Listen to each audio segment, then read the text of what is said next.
Hello everyone and welcome to the Council of Elrond, where we discuss all things Lord of the Rings. I'm your host Johnny and I'm joined by your other host Dave, and today we have two wonderful guests who are going to help us break down the 8th and final episode of the Rings of Power Season 1. First we have Harry from Daily Rings of Power, which is a Twitter page and a podcast that does exactly what it says on the tin, and it delivers daily Rings of Power news, updates, images, and shares positive takes on the show in general. And Harry is also a self-proclaimed connoisseur of Celebrimbor memes. So welcome, Harry, to the council. Would you like to introduce yourself and let our listeners know where they can find you?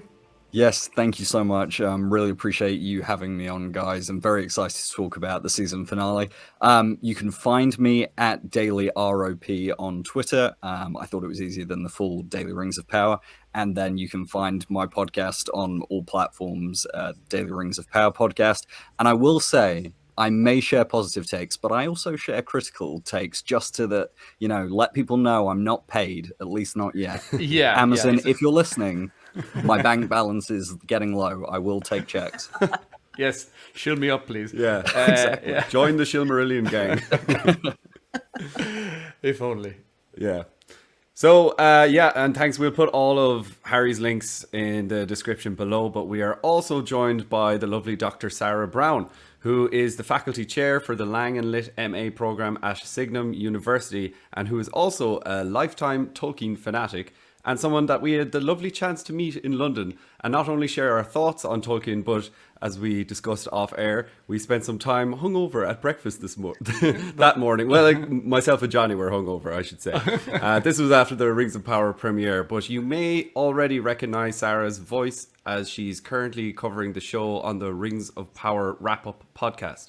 So Sarah, you too are very welcome to the council, and I don't know, was that a good enough introduction? Would you like to give your own introduction and let the audience know where exactly they can find you? I don't know how I topped that. Honestly, that was a great introduction. And thank you so much for having me on. So I'm Sara Brown. I work for Signum University. You can find me on Twitter at Aranel Parmadil, although I was considering changing it after London to Aranel Parmashill for obvious reasons. And you can find Signum University on there at Signum U on Twitter. And also, of course, the Rings of Power wrap-up. So at Rings of Power Wrap-Up on Twitter. And I have to record for them later today as well. So I'm kind of killing two birds with one stone today with all my watching of episode 8. Yeah, definitely, guys, go and check out that podcast. It's definitely one of the best ones out there. So go and give that a listen as well. And of course, as always, we will leave all of our own links and things in the description of the podcast and in the description of the YouTube. And if you are watching us on YouTube, don't forget to subscribe and give us a like and a comment. And also a huge thank you to all of our patrons, and a special thank you to Jack Knightley. You have been told many lies of Middle-earth. So now with all that out of the way, we're going to get into actually today's episode. And again, I can't believe it's here. The final episode, we've seen it. All has been revealed. And we're going to go through the episode. I'm not going to go through chronologically, scene by scene, because we'd be here all day. We're going to just look at the main plot points. And normally we start with kind of like maybe the weaker storyline and go through it that way. But today I wanted to jump in at the main meat and bones, which was the whole story in Irregion. So we finally get to see more of Celebrimbor. He's not just in his little bedroom in his nightgown. We actually get to see him in the forge and, in his realm, I suppose. And that was really wonderful to see as well. So we get also at the beginning, we get Galadriel and Elrond. They are reunited together. And what was your first takeaway from that? I'll come to you first, Sarah. What was your overall view of the whole Irregion part of this episode? Oh, it was interesting, wasn't it? I'm still left with the sense that the elves are not kind of hanging together here. Gil-galad wants one thing, doesn't want this. Celebrimbor is now going a little bit power crazy. Elrond's trying to get the balance between the two. Then in comes Galadriel, who's not even supposed to be in Middle-earth right now. And everything, of course, shakes up. But I really enjoyed this bit because okay, I'm going to yell a great big "I told you so" about Halbrand because I told you so about Halbrand. did we. I've been saying he was sketchy for some time, but it's just the way in which he insinuates himself into Irregion, into those moments with Celebrimbor, starts immediately with flattery. The Celebrimbor. Yeah. And you can see Celebrimbor going, well, yes, actually, the Celebrimbor. And he loves it straight away. So I thought that, there are one or two things about the whole Irregion thing that are still not quite the way they are in the lore, if you like. This making of the three rings is out of kilter time-wise with how things were actually made with the all the rings of power. But overall, and I'm sure we'll get into the nitty-gritty, I thought that this was a really good chunk of the episode. Yeah, I definitely agree. I also want to say as well, before we get into the meat and bones of this episode and this review, that I think myself and Johnny, especially after we finished watching this episode, we kind of had to say, right, this isn't lore accurate at all. And we knew there were so many inconsistencies, but we were like, we're just going to try and forget the lore and leave that in Tolkien's works and just be like, let's enjoy this show for what it is. It's totally different. They're making decisions that they could have changed and made it more lore accurate, like the whole timeline of the rings. Like, why was it the 3 elven rings first? They're just little things that they could have changed around.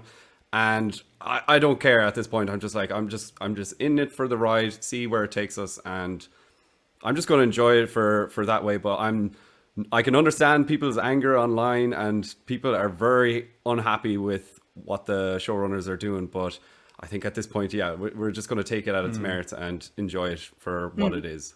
I completely agree. One of the things I've been saying is that the showrunners have to hit lots of different levels of audience, from people who know absolutely nothing about Tolkien, maybe even haven't seen the Peter Jackson films. They know nothing. They've got to be drawn into the story. All the way up to folks like us that know the lore really well, have read Tolkien inside and out, etc., etc.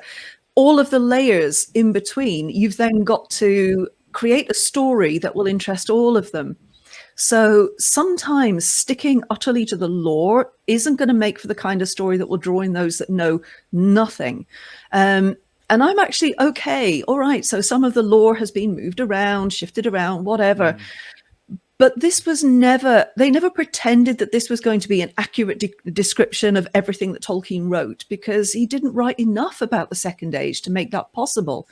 So I've been enjoying it as a show about the Second Age, in which they have been filling the gaps. And I think they've filled the gaps well. Yeah, and as we saw very, very clearly at the very beginning of episode 1, we had that prologue scene, and then immediately there was a large black screen where it said based on the writings of J.R.R. Tolkien. And I think it's very clear and very important to take that based as the important thing, not just completely this is adaptation. This is but it's not. This is a very accurate adaptation, or it's a putting his work just into directly into film or into TV. It is based on it. So I don't know if they're going to say loosely based, but it is based on it, and we should remember that. So, Harry, what about you? Let's just think about Galadriel, maybe, especially at the beginning of this. We see her meeting Elrond again. We see her having conversations with Gil-galad, with Celebrimbor. For me personally, I think that I've enjoyed Galadriel. I enjoyed her more in last episode than I had in the whole season, really. And then this episode, I think she started to sound more like Galadriel that we know and that we are more familiar with. So what was your take on Galadriel in this episode? Yeah, I will answer that, but first I just have to say, so good to get more Celebrimbor, so good to let Charles Edwards stretch his acting chops. I've been saying since day one he was going to be fantastic, and I think the only downside this season is that he just hasn't been given enough to do. And I think this episode you started to see that breadth of range, you started to see that kind of arrogance, that ambition, that pride, but also that vulnerability that Charles Edwards talked about in his first interview. But I will get back to your actual question. I have loved Galadriel the whole season. I have always felt that what they're going before based on the showrunner's comments, based on things we've heard, is this idea of what does it do to someone to survive so much trauma and grief and loss and then have to find purpose in a broken world. And I really felt that the purpose of Galadriel's season 1 story arc was to go from channeling all that pain and grief into anger and violence and struggle, and instead reach a place where there could be some healing.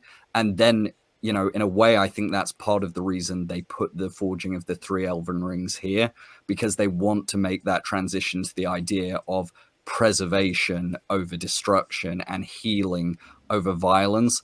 And so, I mean, I've loved Mordovith Clark's performance the whole season.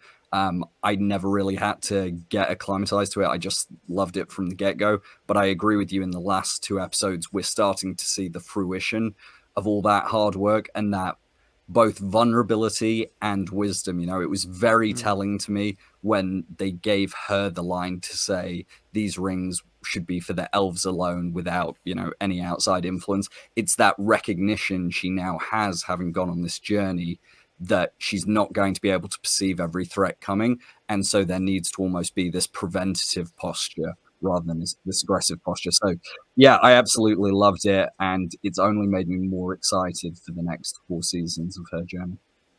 Yeah, very, very cool. And I just think that, like you said there, you touched on that, her wisdom is kind of coming through now as well, and she has that conversation. Just even what she's saying, just the I don't know, the sentence structures that she's using are starting to sound a bit more Tolkien. She spoke to Elrond about when she jumped out of the boat, and she said like she had to just swim, and then there was this mentioning of swimming going like that being like just carrying on and things. I didn't write down the exact quote. Maybe I should have done. She talked about how she felt like she was drowning, and then it was almost foreboding the later scene as well with Halbrand, where she was drowning. They've used that a few times. They used that in the last episode as well with Durin when he said, "My friend is drowning." Yeah, and I want to pull him ashore. Yeah. And I think there's also an interesting point there that, you know, when we first kind of saw those images before the season had even released of Galadriel being on the boat to Valinor, a lot of us thought, well, you know, is she going to go but then be sent back? You know, is the storm going to be induced by the Valar to say, you know, your work is not done? Because we know, depending on which version you go with, there's some debate about whether the ban on Galadriel was lifted at the end of the First Age. And obviously when she gets to the Fellowship of the Ring, we have the line about, you know, I have passed my test. And so I like that they're setting up this idea that her work is ahead of her, because her work is to be that counterbalance to Sauron, is to preserve the light of the Eldar in Middle-earth. So I like that we've reached there at the end of season 1, because I know some people were perhaps just a bit tired of seeing Galadriel be brash and angry and full of, you know, vim and vinegar. But I loved the whole thing. So yeah, I'm really happy where it's ended up, and especially the symbolic melting of Finrod's dagger. That was a scene that I think held great emotional weight for me, and it definitely moved me. Yeah, no, I agree entirely. Actually, when they said to her, first off, we need gold and silver from Valinor, I thought they were going to ask her for some of her hair or something. That was gave me 3. That was my initial thought, because I remember the actress Morpha Clark, she came out and said that in her hair they had real strands of gold and silver in order to, did you not hear that? No, I never heard that. No, that's cool. Yeah. So they use that to make Galadriel's hair shine in the way that we know her hair should sort of just be this otherworldly type of thing. It's not just, oh yeah, she's a blonde and that's it. But then we also, I agree with you completely, Harry, as well, when you're speaking about just the fact that we didn't get enough Charles Edwards maybe in this season 1.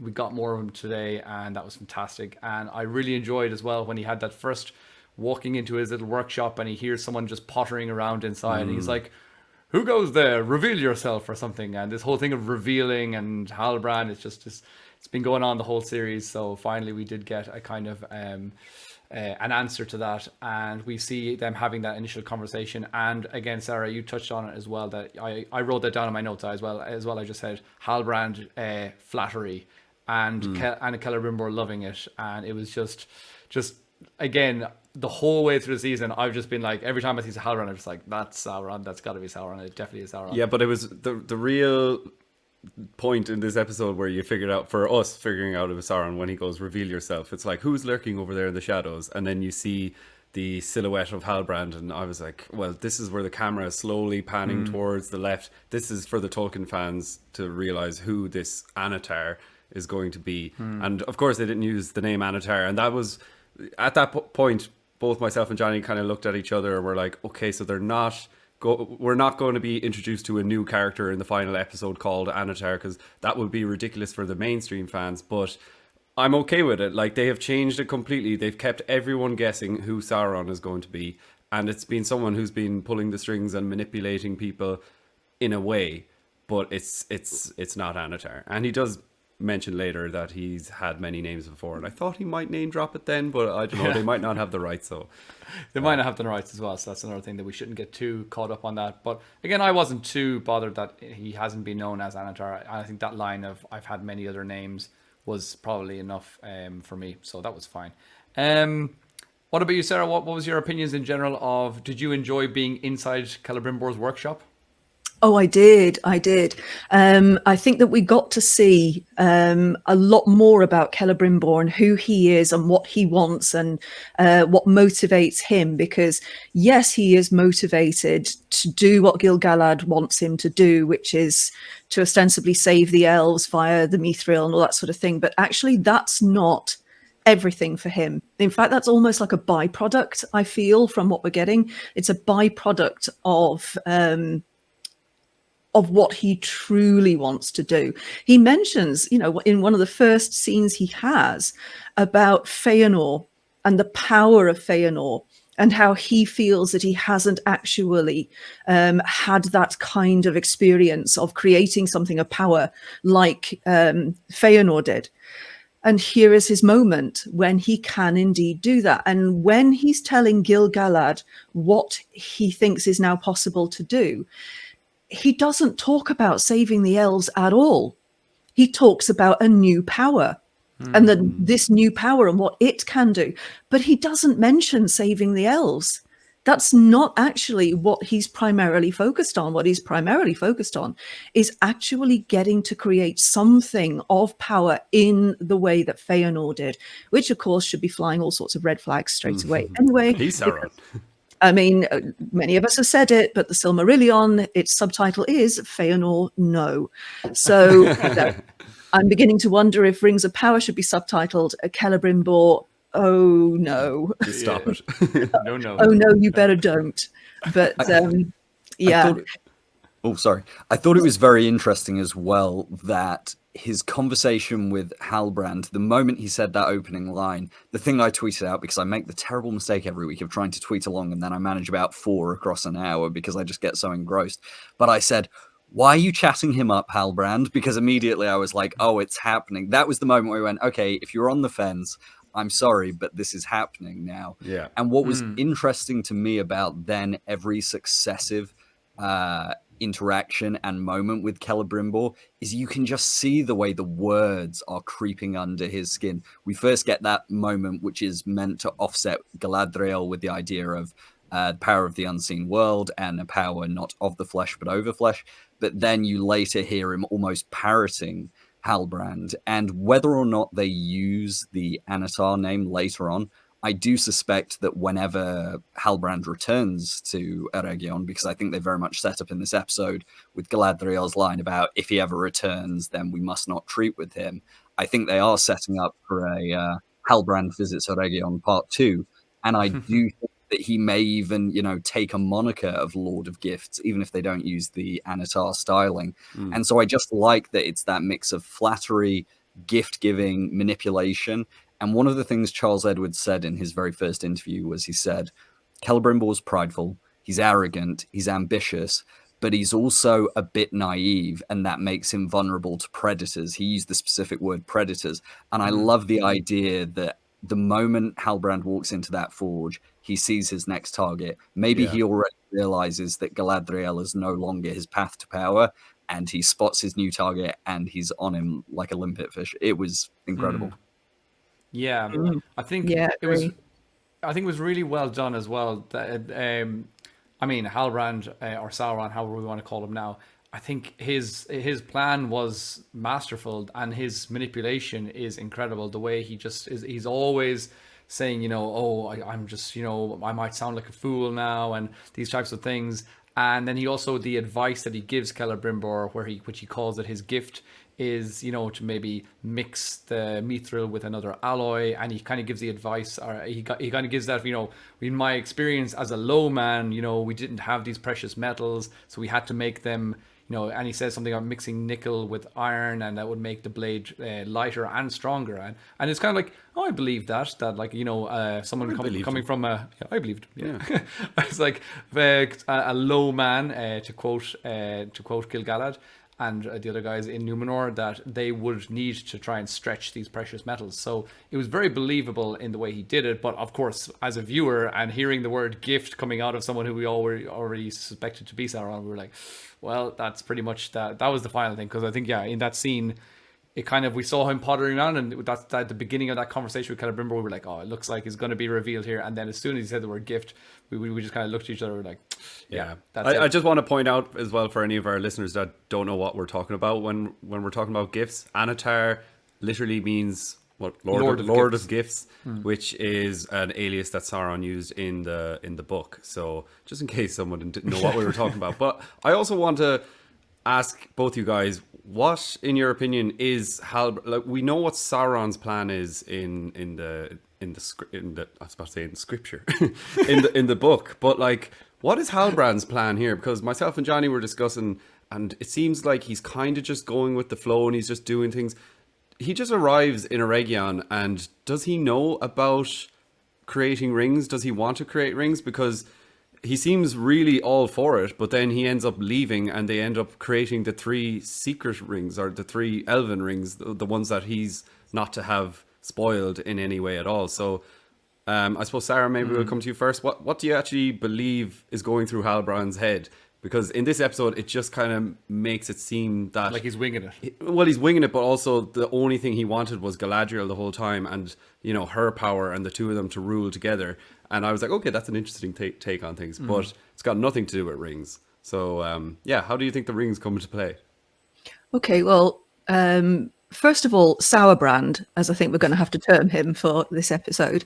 I can never read Sauerbrand again.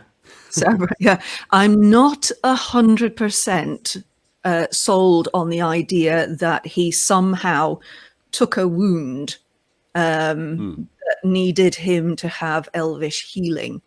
We didn't see that happen.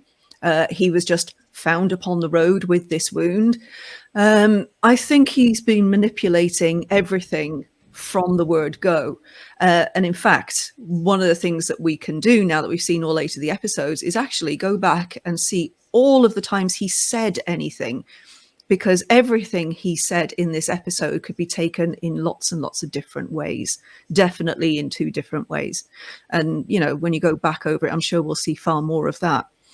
But I think he wanted to go to Irregion because this was something that he actually managed to get to happen by somehow getting this wound that meant that he needed to be somewhere like Irregion.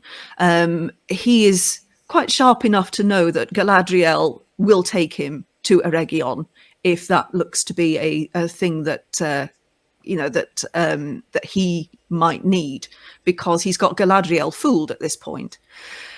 As to the rings, I don't know, but I now need to rewind and go back to the beginning and start asking questions like, how does he end up on a raft? And who are those people he ended up on a raft with?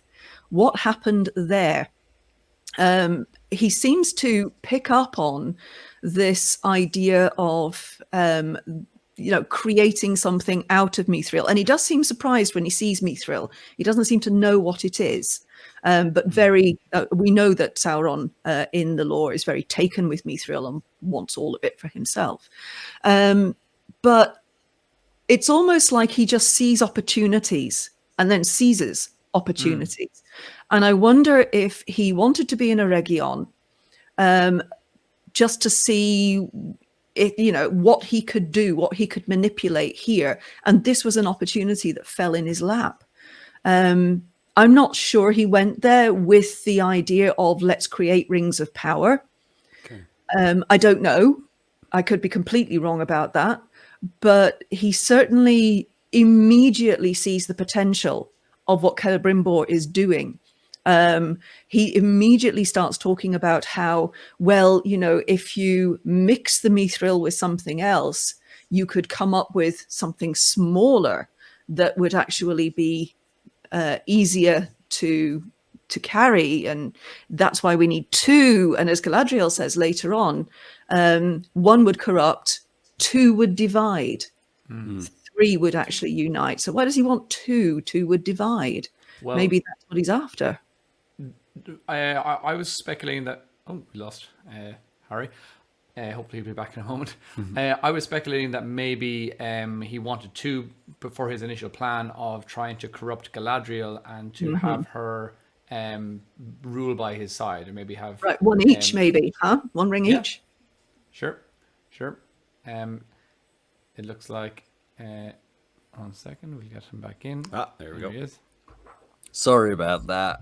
It's just one of those days. I've had 3 hours sleep and then my laptop decided to crash. So we're doing well. Right. Should I? Are we still talking about Anatar? Hopefully. Or yes. No worries. No worries. We'll keep going. It's all fine.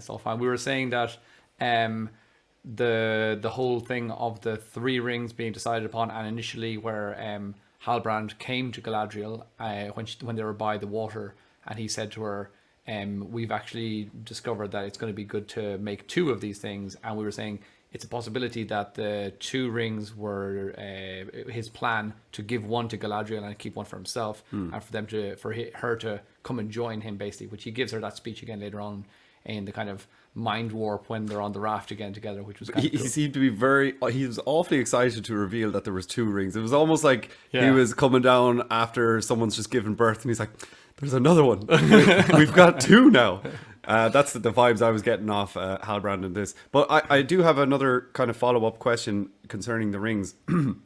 So obviously these 3 elven rings are being created first, which is strange to us. Like, maybe there's a reason for it. I'm sure there is, or there will be.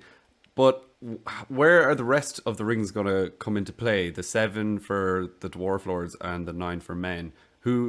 Johnny suggested to me earlier that maybe Sauron's just going to make those in Mordor, but it kind of negates the whole reason to get to Irregion. Come back and sack Irregion. And sack Irregion, but also like manipulate Celebrimbor. Well, he could do that anyway, because he obviously, we know he wanted to get to 3. So, but we don't really know what's going to happen now. Are the elves themselves going to go ahead and make the other rings that end up being given to the dwarves and the men?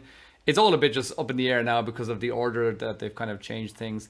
But I also was wondering, can either of you shed any light on this question, which is, what is the general plan in terms of why suddenly they think that getting Gil-galad to wear a crown, that's going to now suddenly help all the elves as a race, as opposed to, it seemed like, which we saw the thing with the leaf and the Mithril being in close proximity to the leaf, it seemed like this actual theory that Mithril does shine a light on and cure this sickness, that is actually true. It's not just something that we had speculated that may have just been made up. So obviously Mithril in proximity to some people cures this disease. Is this just is this something that will cure if the leader of these people is okay? Will everybody else be okay? I couldn't really get my mind around that. I'll come to you on that one, Harry. Yeah, I think that's a moment where we just have to say, okay, much like Isildur saving Kemen from the exploding ships, this is a device to get us from A to C. And don't pay much attention to B, because fundamentally, we were never going to see this crown. We were never going to have elves across Lindon taking baths of Mithril. That was never going to happen. And so it's one of these things where I've gone, do you know what? I'm just going to say, okay, they have told me that Mithril was going to save them all. I'll believe it. Fine. Like, don't ask me anything about it.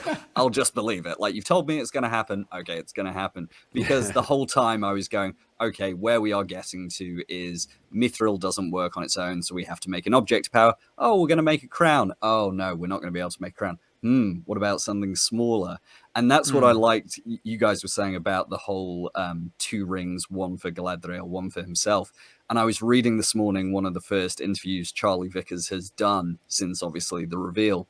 And he gave some really interesting commentary, one of which was that I know a lot of people have said, what's this tension between Galadriel and Halbrand? Is it romantic? Is there some genuine affection? And he basically said, if there is attraction, it's cosmic. For Sauron, this is a deception. This is a power play. And he says, you know, while he might offer her in that moment the chance to rule beside him, that's because he sees that as his most direct route to power. And he says, you know, I think at the end of the day, Sauron is still going to want to be ruling alone with one true power for himself. So I think that's the way to read it. And just to quickly talk about the other question you mentioned, I think what was really interesting about the fact he's gone back to Mordor is that we're going to get probably 2 parallel plot lines. One, him trying to reassert control over Adar, the orcs, Mordor, so that he can, you know, I think we'll even see Barad-dûr being constructed next season. But then in parallel, at some point, he's going to come back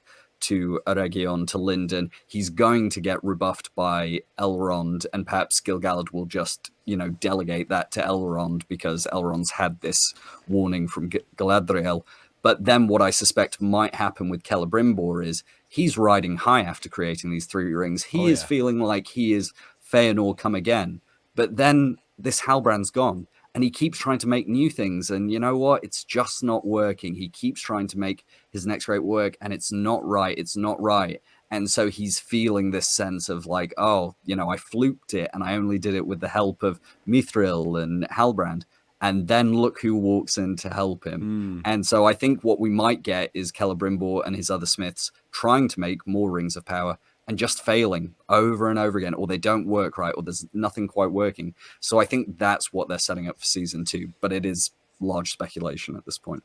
I have to totally agree with that. And of course, one of the reasons why Celebrimbor is going to fall for this, apart from the fact that you're absolutely right, he's going to be all about wanting to create more items of power and finding that difficult. I bet that's absolutely right. Galadriel chose not to tell. I mean, okay, on the raft, we get some really interesting kind of up-close shots of Halbrand, and he's shouting in her face, what will the elves say when they know that you were my ally? What are they going to say then? She chooses not to tell them, not even Elrond, who she says, oh, you've just got to trust me. That's quite a big trust. But I think you're right, Harry. I think that Elrond will rebuff him. He doesn't know why he's rebuffing him, apart from the fact that Galadriel has said none of us should treat with him, and Elrond is trusting Galadriel. But Celebrimbor is going to be much more desperate to have the help of Anatar, or whatever he's going to call himself when he comes back. And I think that that is going to lead Celebrimbor into becoming part of the making of the rings for the men and the rings for the dwarves. And I think that's how it's going to go.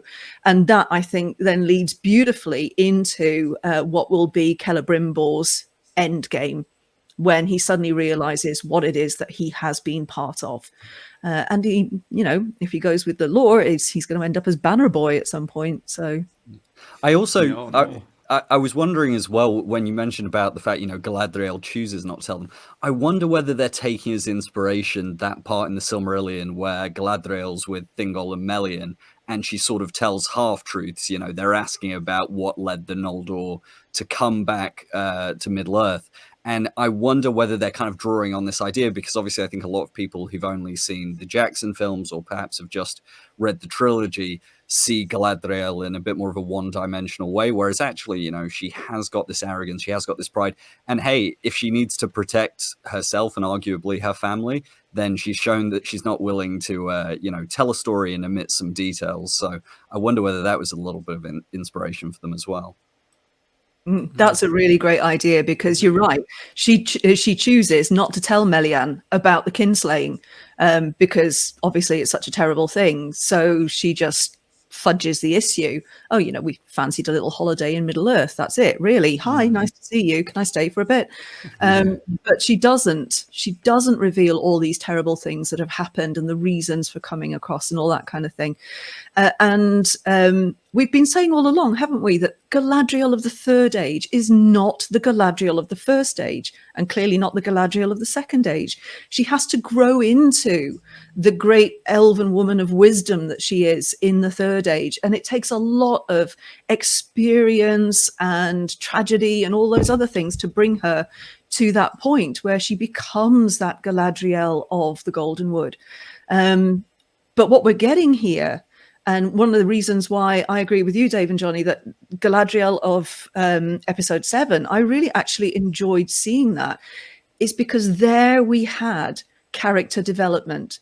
So instead of being angry Galadriel, suddenly she's counseling Theo about, well, no, you shouldn't think this way. You shouldn't say these sorts of things. This is the route to the dark side, my young Paduan.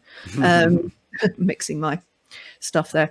But I think that Galadriel's choice here is going to come back to haunt her again.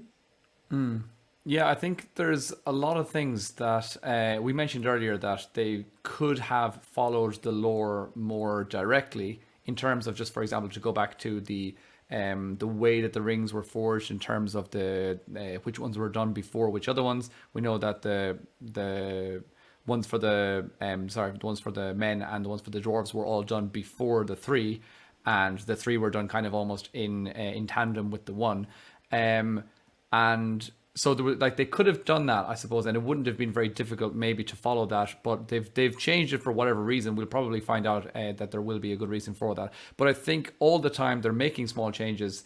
They are also, and also the time frame that it took them to make those rings. It seemed like they did it, well, I think they said there 3 weeks, and there was a quote which Celebrimbor says, we're doing something in 3 weeks which could take 3 centuries. And I think there's small details like that, which I was like, oh, 3 centuries. It was 300 years in the book that it took them to prepare for the creation. I remember we joked about it on a previous podcast that we said it's like a 300 years masters in ring making or something like that. So it's like, I think there are lots of little nods like that to say to people like us, don't worry, we know that this isn't accurate.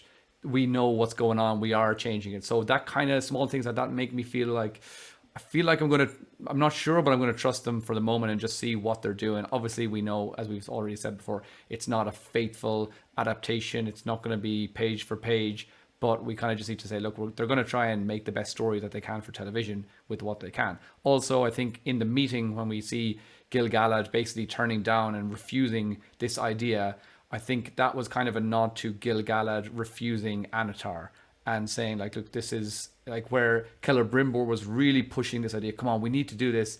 And Gil-galad was like, no. And then him and his herald Elrond are the 2 people who don't want to treat with Anatar, and they kind of say no. Now, then that was my decision that I'd made up, and then immediately in the next scene, Elrond comes running back after Gil-galad saying, wait, maybe we should. So I kind of immediately went back on that thought. But in the time, I was like, that's really good. Oh, wait, no.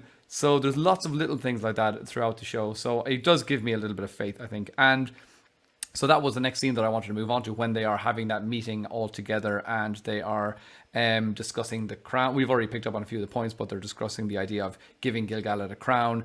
Can I just say as well, during that scene, that was myself and Johnny replayed it a few times, where Galadriel says, I wouldn't be standing here otherwise, and Gil-galad just turns and says, you shouldn't be standing here at all. And I don't know why we found that so funny, but we kept replaying it, and we were like, yeah, you tell him, Gil-galad. What does Gil-galad say later to Elrond? He was just dropping bombs. He was. What is it was when Elrond says, I deserve that. Or no, I am owed that. And Gil-galad says, you are owed. I don't know what Benjamin Wolf's doing. I love him, but he's doing his best Alan Rickman at times, where he's just speaking all through the bottom lip. You are owed nothing, and I love it. But it's quite comedic. Yeah, it was fantastic. Elrond Perodot. So let's just jump onto that one for a moment. I'll stick with you for a moment, Harry, and see what were your feelings, not just for today's episode, overall of Gil-galad so far, because I've been left a little bit I remember seeing him in the first episode. Was it episode 1 or 2? I can't remember when the first ones came out, and I liked what I saw of Gil-galad. But since episode 1 or as I said 1 or 2, I haven't been massively on board with his character and his just his mannerisms. But I think again, even in this, I've only seen this episode once, so I need to kind of go back and watch it again. I definitely found some of what he said hilarious, and I was laughing at some of those kind of like digs that he was giving to these other guys. But and as I said, his decision to kind of say, look, it's too late, just pack up your things, everybody, let's go to Lindon and let's get out of here. I thought that was kind of a nod to him saying we're not going to accept this Anatar's his proposal. So I was kind of I'm starting to get on board with those things. But what's your opinions on Gil-galad so far? So I wrote, in typical Harry Daily Rings of Power Twitter account style, I wrote a tweet thread about this a couple of weeks ago because everyone was kind of saying, I don't like the way Gil-galad's portrayed. And I stopped and thought about it, and I thought, how much do we actually know about Gil-galad's ruling style during the Second Age? We know he was a great warrior king. We know he rebuffs Anatar. We know at one point he asks for help from the Numenorians, and then we know he later obviously forms the last alliance with Elendil. Apart from that, your guess is as good as mine what his kind of approach to dealing with Irregion, dealing with, the dwarves. There is very little in the text. And when Benjamin Walker, who plays Gil-galad, was interviewed by Corey Olsen, the Tolkien professor, and Maggie Park the other week, he even said that there is an ambiguity at the heart of Gil-galad, and it almost drips down from this idea that we don't know who his father is. And from that ambiguity, all the other ambiguity flows. And I almost wonder whether they were trying to give us that in season 1 by not letting us in on what he's thinking and almost keeping us behind this screen. But I will say that I think the gamble may not have played off, because I come away from season 1 not really having an opinion on him. I don't like him, but I also don't dislike him. In the same way that King Durin is right in his scene with the younger Durin, Gil-galad's pretty close. If we accept the whole Mithril plotline, Gil-galad's pretty close to right at this point. So it's one of these things where it's like I don't dislike him, but I just haven't been given enough meat on the bones. And whereas Celebrimbor, I always knew I was going to enjoy, and then thankfully I got these great scenes at the end, I almost feel like we were missing that for Gil-galad. We needed a set of scenes with him at the end. Yeah, sorry, I just want to pick up on something that you said there that I just had my own realization now, which is the fact that I think one of the reasons that I was not very keen on the way things were going with Gil-galad's character was the fact that I just totally disregarded and didn't believe any of the whole Mithril saves elves theory. I thought we were going to find out that was going to be a lie. So that for maybe one entire week, when maybe it was even 2 weeks, when Gil-galad proposed, this is true, Elrond, and we have to stop it. For those 2 weeks, I was just there in the back of my mind thinking, Gil-galad's a fool for believing this ridiculous, completely bullshit theory. Fool. An honest fool. An honest fool. Turns out the real fools were inside all of us all along. The real fools for we're not believing inside them. the writer's room. No. I take that back. I take it back. So sorry, that was just something I just picked up on there. So maybe that's kind of, if I go back and watch it now from start to finish, maybe I'll realize actually those 2 weeks of my decisions, my opinionated thoughts on how Gil-galad doesn't know anything. I don't like the way that they're making him seem like he's a bit naive in this sort of situation. He's obviously being tricked by someone else whispering in his ear, but no, it turns out he's been right about everything so far. He sent Galadriel away, and he's like, no, well, maybe we just need to send her away because we actually need to stop whatever she's doing. If she had left, she wouldn't have met Halbrand, and maybe that would have been the correct decision. So maybe he's been right all along. Yeah. I still think that could be a lie, this whole thing of elves I fading. just hope so. Oh, well, I think it could. I don't know how they're going to resolve this issue. Yeah.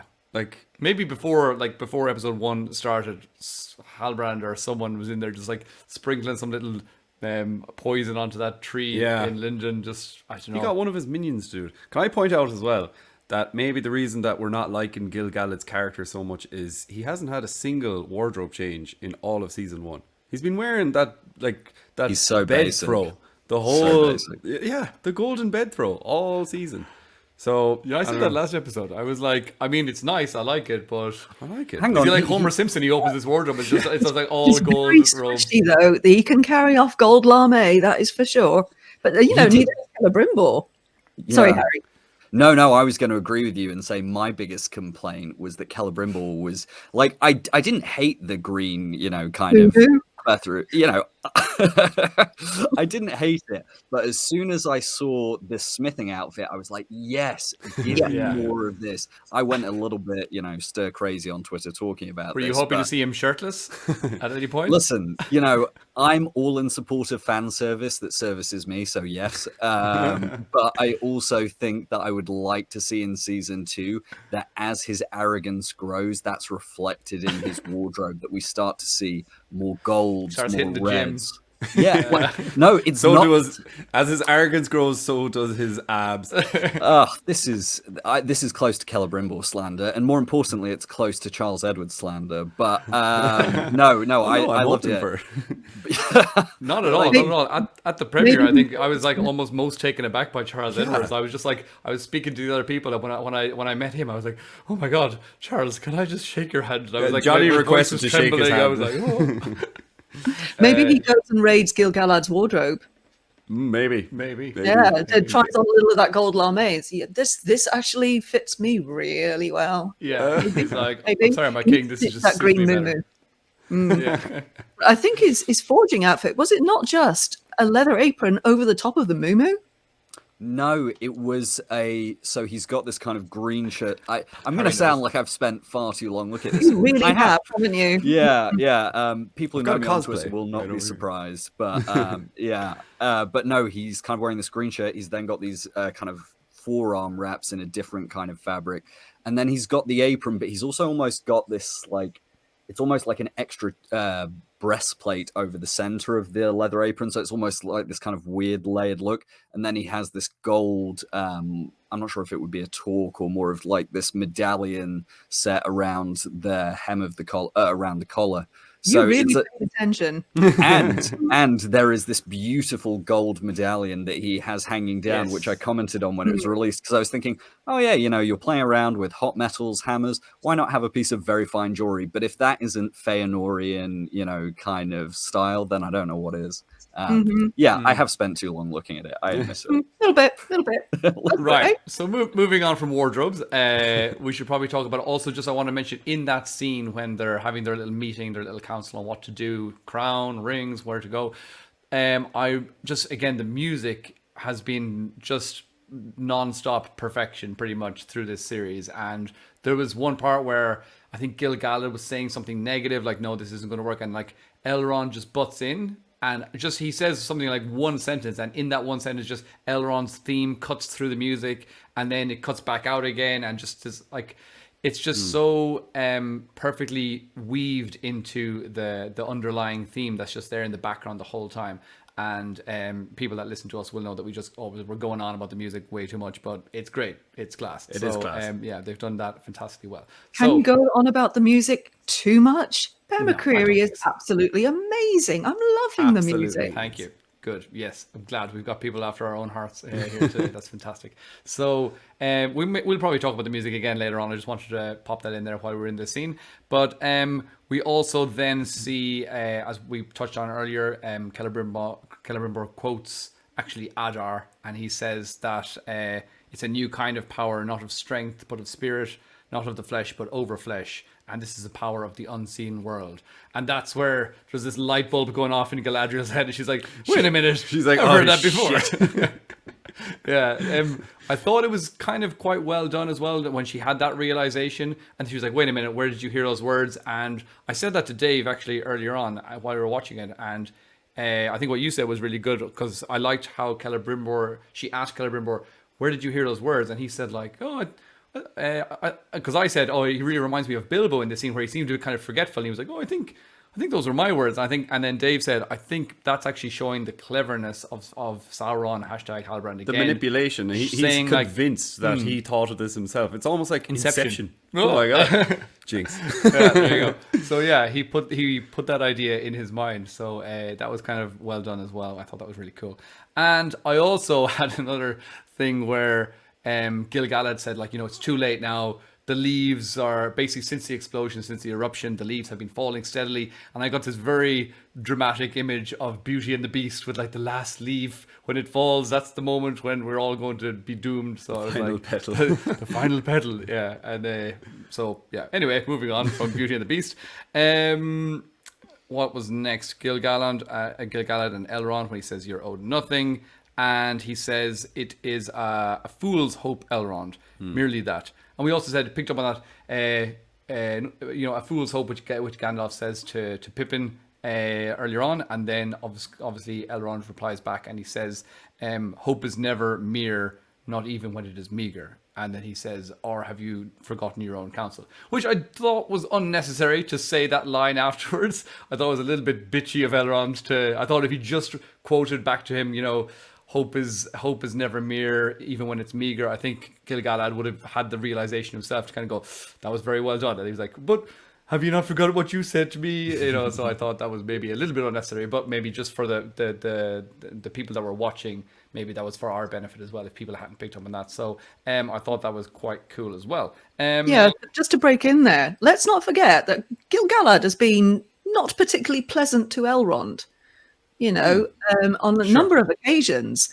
Look at that moment a couple of episodes ago where he says, Elrond a Perithel, in that you are just a half-elven. I mean, this idea of just half-elven is a bit odd anyway, isn't it? But then you are owed nothing. Oh, well, thanks a lot. I've done everything you've asked me to do, but I'm owed nothing. I've written all your speeches.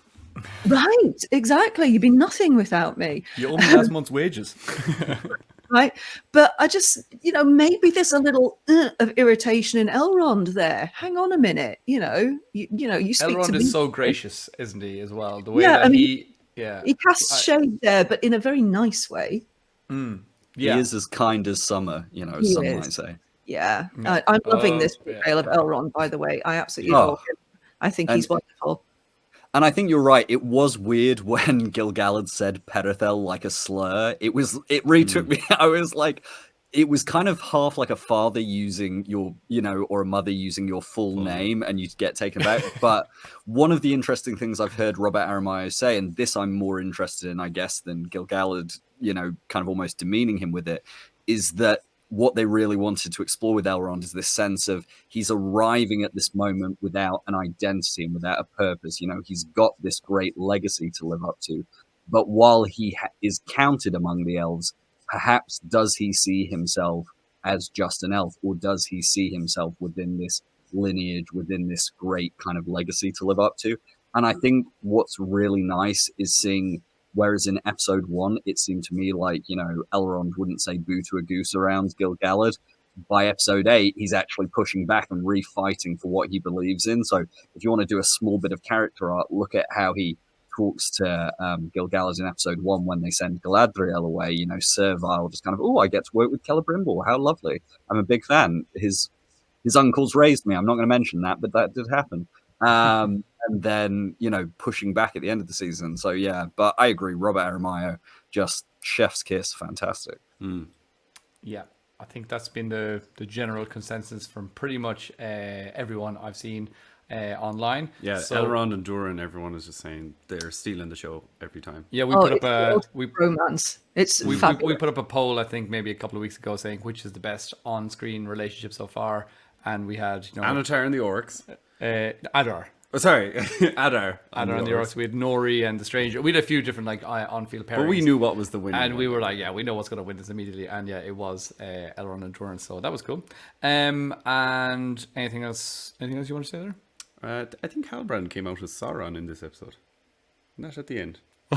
Yeah, no, but moving on to so then we said that obviously Galadriel starts to become suspicious, and then she has that scene where she tells the person, the assistant elf, whoever he was, can you please go and look into the records? And then Halbrand shows up, and again he's playing this whole coy sort of, I'm just so amazed that I'm here, and I can't believe it, I'm working with Celebrimbor, and these types of things. And again, it's like in his voice, you're like, I believe him. Like, you know, it's like, even though we're like it's pretty much confirmed that we know he is Sauron, but it's still, the way he speaks. I've really started to grow on Charlie Vicker's portrayal as well. I think he's doing a really, really good job. I wasn't sure of his character initially, but I think he's very convincing in the way he speaks now. So I really enjoyed that. And Galadriel says to him, you know, okay, you saved me, I saved you. Our scales are balanced. But he says, I'd all but given up on myself, but you believed in me and you pushed me to heights that no one else could have. I'll never forget that, and I'll see to it that no one else does either. And he whispers that last part in her ear as well. And again, that was like beautifully delivered, I thought, in my opinion, and the way he's kind of just saying something very nice, but also making her realize that he, like, no one's going to forget that it was her that helped him get to where he is now. Yeah, he hammers that point home twice. So he does that, and then again when he's on the raft in Galadriel's mind, basically saying that, what would the elves think if they knew I was your ally this whole time? So this is kind of like twice. Your alloy. This is twice he says it in the episode, where he's like, basically, what would the others think? I will let everyone know. Don't worry, I'll see to it that everyone knows that you got me to where I am now. So she's like, okay, thank you. Also, I just wanted to make a note that in this scene as well, the Bear McCreary music in it, you get to hear the Halbrand theme, the kind of, you know, the Southlands scratchy violin thing, but you hear it really high pitched in a minor key, and it was very evil and Sauron-esque. But it was on our rewatch, we watched it back. The one that goes but it was changed to minor, and it was like really up on the high strings, and it was really kind of scratchy. And we were like, good. Ooh, that was interesting the way they did that. So well done, Bear. Well done, Bear. Good man. Bear. Well, yeah, fair play to you. So what else then? We get a quick scene then of their forging. They're together, Celebrimbor and Halbrand just, he's never short on good ideas. He's like, maybe we shouldn't force them. Maybe that's what we're doing wrong. We need to kind of just, you know, coax them in, just coerce them in and be like, go on. You can light a scented candle and get them to do their bits. Yeah. You know, so we didn't see that romantic scene of the bonding of the metals, but well, we did see that, and that was actually great.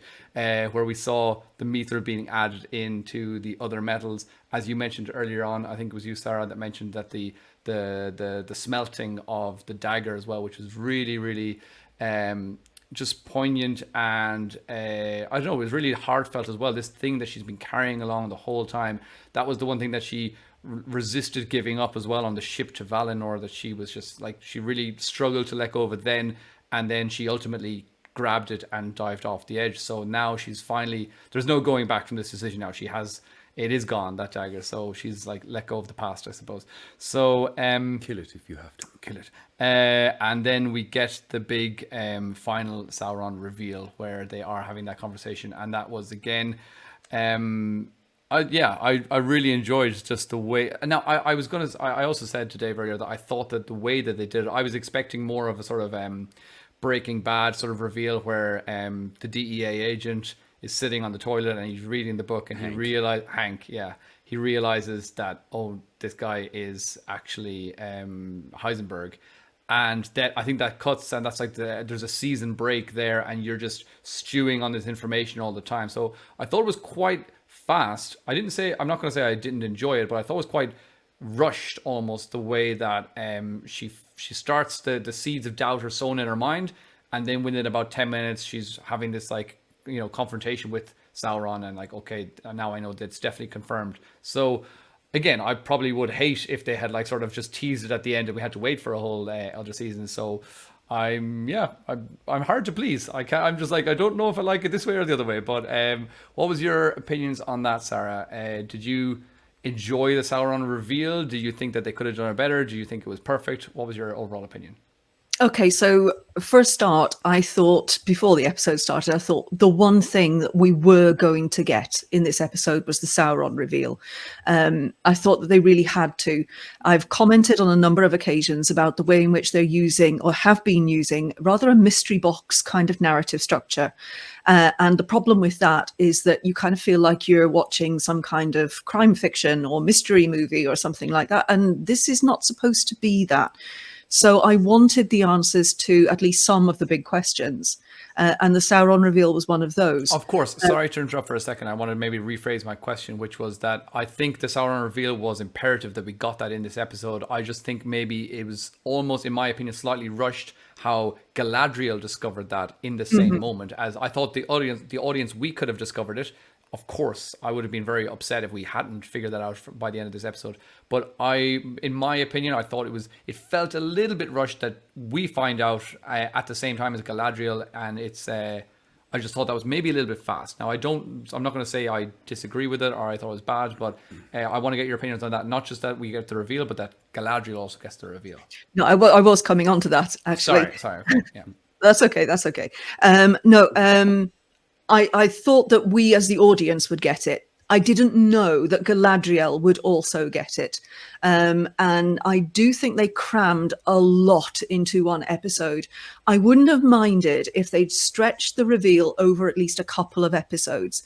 And that, we got to know before Galadriel got to know, so that we could then have seen her dawning understanding of what's coming, even though we figured it out, kind of thing. Now, we do. I mean, those of us who know about Lord of Gifts and that kind of thing, we do figure it out before Galadriel, but there's a lot of people who wouldn't because they don't know those sorts of minor lore details, if you like. I think that they really did shove it all into a small space, and I would have liked it to have been stretched. I wouldn't have been unhappy with 9 episodes in this series, so that we got the reveal in episode 8. And then it carried on over, because we actually got a lot of big answers in this episode. So not just, and we'll come on to obviously, not just the Sauron thing, but also the Stranger. We also got quite a lot more about him. We don't know exactly which wizard it is, but, we have been given some huge clues. So we did actually get quite a lot. We didn't need to get all of that in one episode. It could have been teased out a little bit more over a couple of episodes. So I thought that was a bit of a shame, really, considering we've built up over the entire season to this moment where we get to find out certain big things. I agree. I just think I agree. I think it was a little bit rushed, a little bit squished in.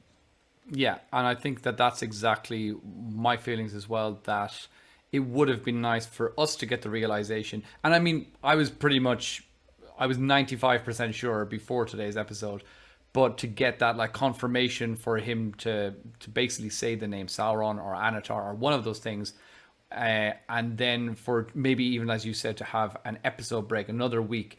And again, I don't know why this season was 8 episodes. Again, it just seems like I don't know what the need was to squash it down when I thought it was initially going to be 10. But I definitely would have been happy with 9 or 10 episodes, and to be able to space that out a little bit more. Also, we finished the episode, we were like, we didn't get to see anything else with the dwarves. I didn't realize that last week that was going to be the end. That's their season finale. Yeah, was the Balrog. The Balrog was their season finale. So I didn't realize that at the time. If only I had known. I wanted to move on to one more thing as well. When we get that reveal, we see the Sauron.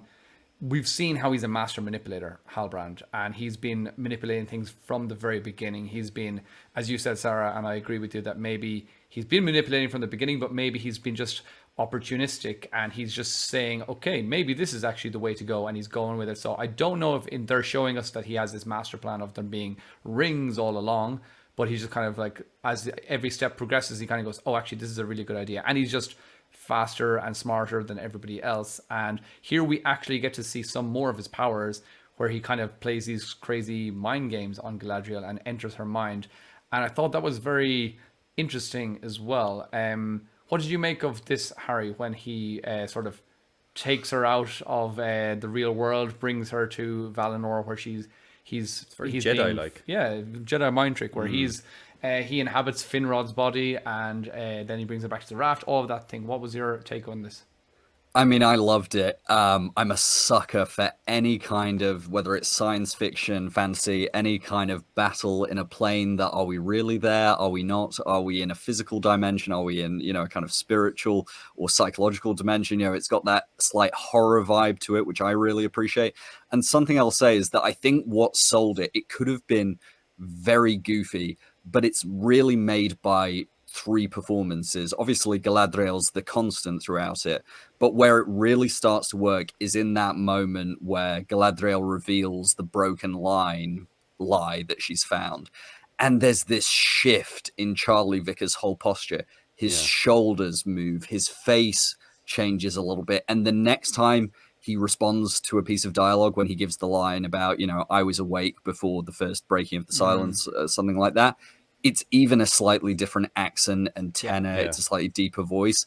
And so that sells you on it initially. And then when you get to the Finrod scene, I don't know whether it was just makeup or they might have used some VFX, but there's something slightly just off about Will Fletcher in that scene. Very sinister. His hair's a little bit ruffled.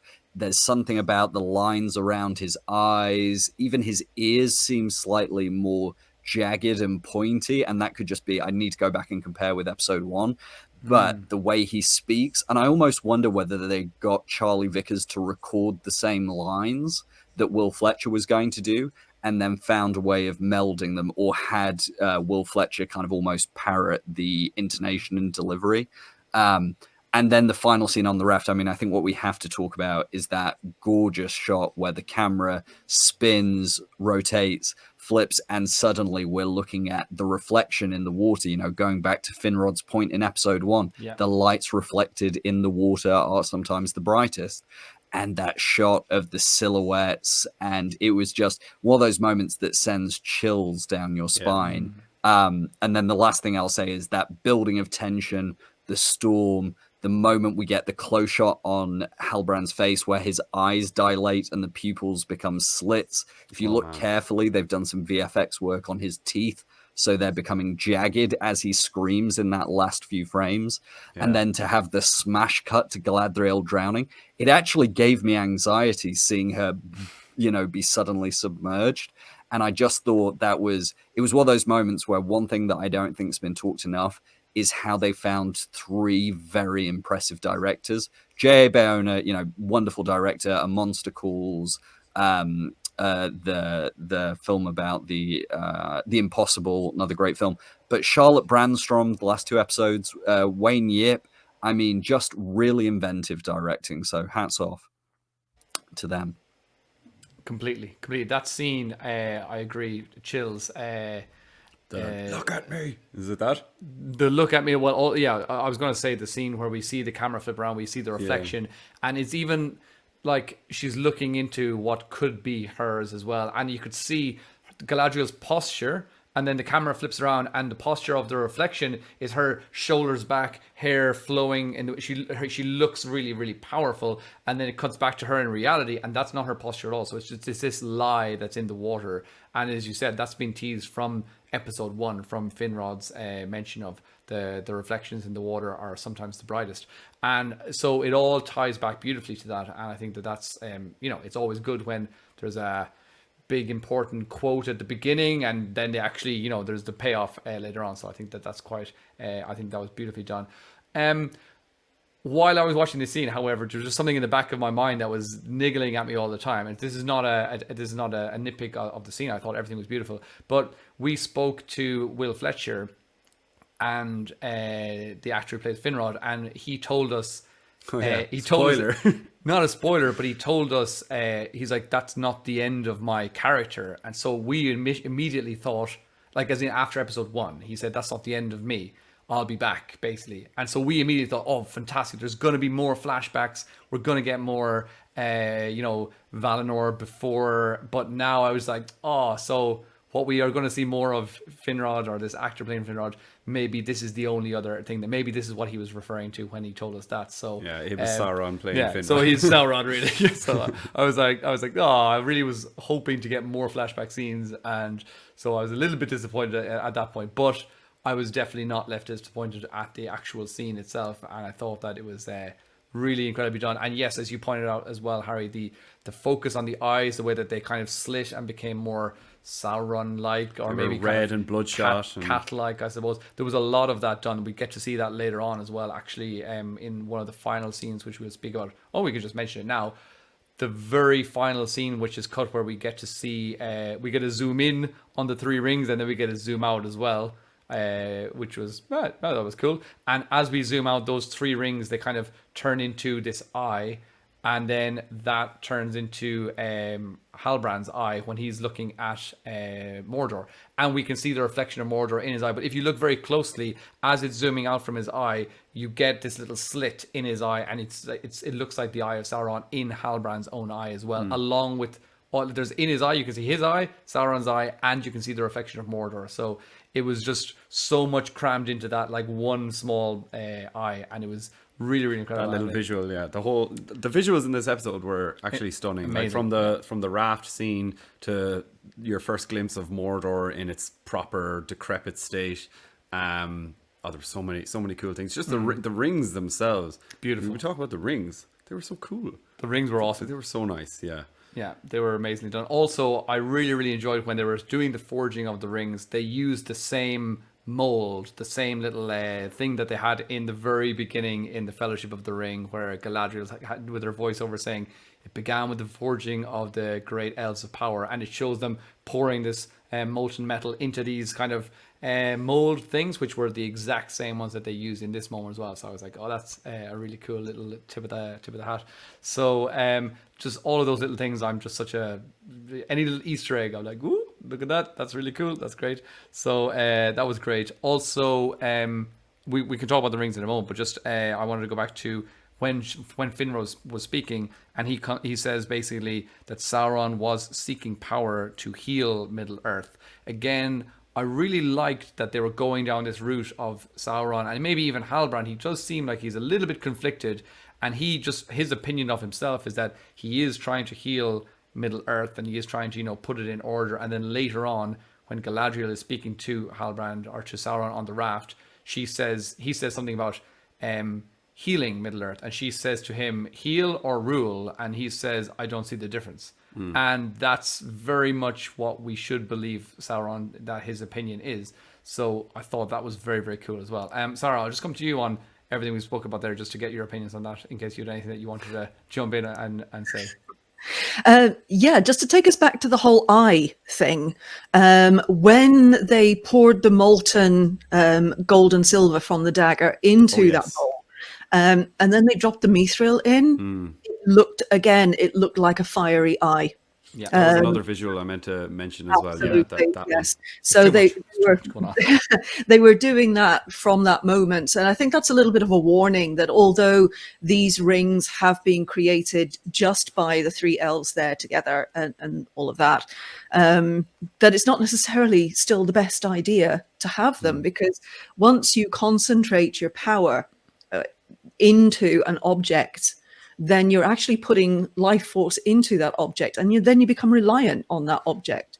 And that, of course, teases the One Ring, because making it actually was not a super good idea in the end. Yes, he was able to rule the other rings, not the elvish rings, obviously, but rule the other rings. But to do this, he had to put an essence of his own life force into the ring. And when the ring was taken from him, well, that didn't have the best of effects on him.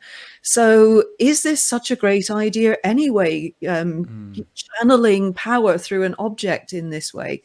And I just wonder if having that visual there was part of that, if you like.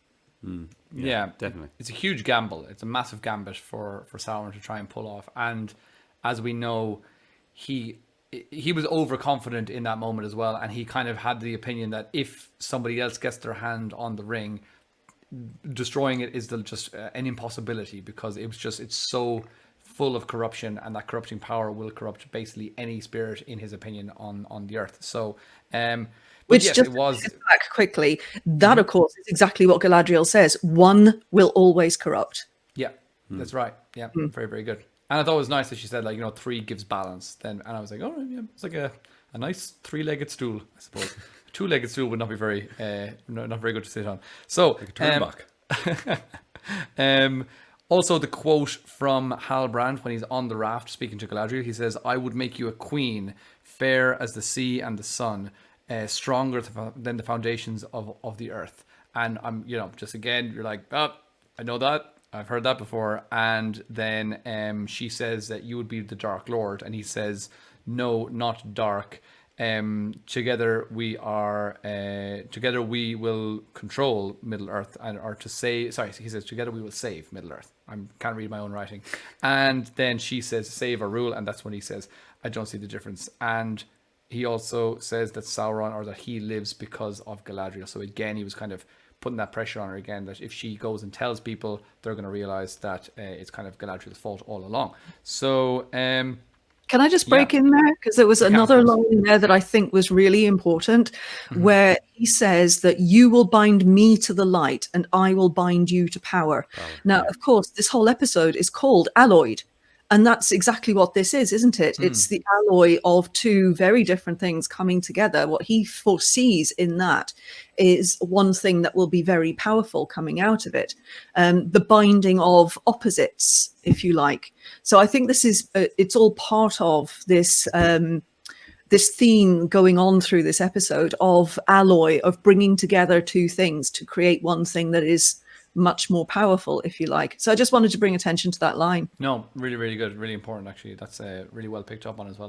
The alloys are not just for the metals, but also maybe just the joining of these things and binding them. Although there's the word bind has been used quite a lot in this series. And then anytime you hear bind, you're like, in the darkness, bind them. Always like to hear good binding. And then now, also, we said a moment ago that when she decides, for some strange reason, not to tell the others about the finding out that Halbrand is Sauron, quite a strange decision. And also then Elrond finds the scroll showing that the lines of kings in the Southlands had been broken. And so he kind of puts two and two together as well. And I think Dave and I had mixed opinions on this, how when he comes in, he's holding the scroll in his hand and he's holding it down by his side. Does Galadriel in that moment see that he's holding it, work it out, and realize, okay, he knows? Or does she, because for my first viewing, I thought that she just didn't see it, and Elrond was kind of holding it by his side to sort of hide it. And Dave said, no, I think she could see it, and then she realized, okay, now Elrond's in on the... They definitely share glances, and he's looking at her. And he's like, I know that you know something. She's like, do you know what I know? Yeah, and she's like, oh, I feel bad. And she looks down to say, like, I regret my decision. Right. Harry, we'll throw that one to you. What was your takeaway from that? Yeah, I think there's Galadriel's looking at the rings and at Celebrimbor, and they're sharing this look of awe. And Elrond walks in and he shares a look of awe, but then as the kind of moment settles, Galadriel looks, I think, to her right to look at him. Whether she notices the scroll or not, the more important thing is they're sharing a look that says, I know you're not telling me something, and she's sharing a look like, I know I didn't tell you something. I think just say as well, though, after they show Elrond, and he's exactly what you just said. I know that you're not telling me something, and Galadriel goes, I know I'm not telling you something, and then it goes to Celebrimbor, and he's like, this is like my birthday and Christmas all at once. He was just having a great huge smile on his face, and he's like, sorry, Harry. No, you're right. Celebrimbor, I mean, Charles Edward's facial expressions throughout this episode, like when he's pouring the molten metal, that is a man who loves his craft and is obsessed with creation. And I love the way he was lit through all those scenes, often reflected by the flame and the fire. Anyway, I'm getting derailed by Charles Edwards again. What a surprise. But Elrond and Galadriel, what I think they're leading up to, and what I've suspected since we got the old Celeborn reveal last episode, is that Galadriel's journey next season is going to be heading out of Lindon again, but this time maybe not on a path of war or anything, but I think she may be going, I think this might be our route into meeting more of the Sylvan Elves, meeting more of that kind of broader diaspora of elvendom in Middle-earth. And so I think there might be this acknowledgement that, okay, yes, we made the rings. Yes, we saved the pesticide problem with the Great Tree. But I do suspect she's still not going to be welcome in Lindon. And I don't think this time Elrond is necessarily going to vouch for her. with Gil-galad, and so I think that might be where we're leaving it, where, okay, Elrond's not necessarily feeling comfortable with Gil-galad, and he's really trying to trust Galadriel, but I think he's realizing that he might have to start putting himself first in these situations. So I think it's really interesting. They could go in lots of directions for those two characters in season 2, and I'm very interested to see where they go. Don't the rings have to surely travel outwards so that the other elves in Middle Earth can, get their mithranium, and so that they don't fade away? This was one of the things. Yeah, this was one of the things I was wondering, and I'm glad they didn't, because the beautiful visual and no dialogue of going from the rings to Sauron is the right way to do it. But my thought process was the way Celebrimbor was looking at those rings.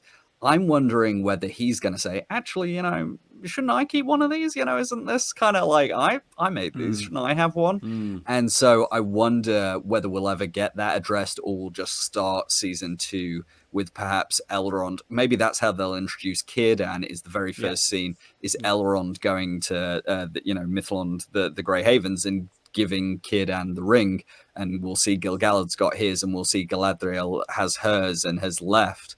And I don't think they're going to touch on the whole, Celebrimbor's, I used to have a thing for you, Galadriel, that we get in Unfinished Tales. But I do think it's probably a thing where Elrond's going to say, well, I'm taking these rings for the High King, maybe thinking that he'll get one of them. And then Gil-galad says, oh, no, actually, the second ring will go to Círdan. And Elrond's like, okay, guess I'm not getting paid again this year. Anyway. Off to see Durin. Yeah, you are owed no rings, Elrond. Yeah, no money, no rings. And then to kind of finish off this whole Irregion story, we get this final shot, of course, that we've already mentioned, that we get that transition of the rings to the eye. I thought it was beautifully done. I thought the visual effects in this episode were stunning. And we said it looked quite like Mustafar and Anakin that's Skywalker. Exactly it. Yeah, we said it looked like Halbrand. He had like his hood there. I was like, he looks kind of like Anakin arriving at Mustafar. For all of you Star Wars fans out there as well, and just, I mean, the visual appearance of Mordor is just spectacular. I couldn't believe it. I just had to pause it and just stare at the screen for a couple of moments to see the lightning flashing, the smoke bellowing out of Mount Doom, and just kind of creating these ripples of smoke up in the air to form this ceiling of smoke to completely cover the sky. It was just so amazingly done. And the music that came in then as well, which Dave and I both said we got kind of vibes from the end of the Two Towers, where the hobbits are looking out at Mordor, and we get Gollum's song to come in. And this song as well, which props to Fiona Apple, the singer on this song, written by Bear McCreary. And J.R. Tolkien. And J.R. Tolkien, yes. Lyrics by Bear McCreary, they were original. So the music was written by Bear, and it was sung by Fiona Apple, and she did another incredible job, similar to Gollum's song, where it's beautifully sung, but it really makes you feel uneasy inside, and it's kind of like, it's sort of haunting, sort of off, and you're like, oh, I feel like I don't know what's going on here. You're not at ease listening to it. Really thrown off. So, Sarah, I'll come to you for the final shot, the Mordor current update reveal, and then maybe the music, if you want to talk about that as well. Oh, that was a chilling moment that I thought was actually beautifully done. From the moment of coming out of the eye of Sauerbrand, don't really know what to call him yet, and then getting the vista in front of him and the music going on in the background, and then fading out with the song coming over the top of it. I think we've been left with something that would make me want to come back for season 2, because it was haunting, it was uncomfortable, it was, a kind of challenging, if you like, in the same way that I love the fact you've pointed to Gollum's song there at the end of the Two Towers, because this is not the end of the story, so we need to want to go on to the next season, and I think that they pulled me along with that. It was quite emotive, that moment. So yeah, I loved it. I thought it was really well done. And also, if you look at the color saturation of the visuals, then you've got lots of different grays, lots of different blacks going on. So you've got almost like color is leached out of the landscape at that point. And I thought that was a really wonderful visual to go along with that really unsettling music going over the top of it. And it was kind of like that distorted almost mirror of the end of the Fellowship of the Ring movie, or, you know, as well, that last shot of Sam and Frodo standing on top of, you know, the ridge and seeing Mordor in the distance. And but it's giving you two very different emotions, isn't it? Because, you know, Frodo's saying, Sam, I'm glad you're here with me. And then we get what I loved about the shot of Halbrand Sauron is that they didn't make him keep a neutral expression. There is this smile on his face that says, oh, Adar thought he was doing his own plan. Oh, thank you. You have now actually given me my plan. Thank you very much. I will be taking that. And I think what's interesting about that smile is that one of the things I've been thinking about why they set up Adar the way they did is because I think they want to have not a sympathetic villain, but a complex, nuanced villain who rules through a certain amount of love and loyalty. And so I really liked that through that they were able to explore the whole kind of idea of the origins of orcs, Tolkien's own kind of philosophical conundrum about that. But then they're going to be able to cut that Gordian knot in season 2 by saying, well, Sauron doesn't see them as beings. Sauron sees them as fleshy machines for his war. And he's not going to rule by being a father to them. He is going to, you know, run dominion over them as a master and a lord. And so I think that smile on his face, it's a smile about everything. He's thinking, I've got my base, I've got my army, and I am about to go and take what's mine. And I liked the menace in it. And I like the fact that when he was talking to Galadriel earlier, when she says, but you fought alongside me, he said, against your enemy and mine. So we've had those moments between Adar and Halbrand in earlier episodes. Adar claims that he killed Sauron. What actually went on between the two of them? Hopefully we're going to get some answers to that. You know, that moment when Halbrand stares down at him and says, do you remember me?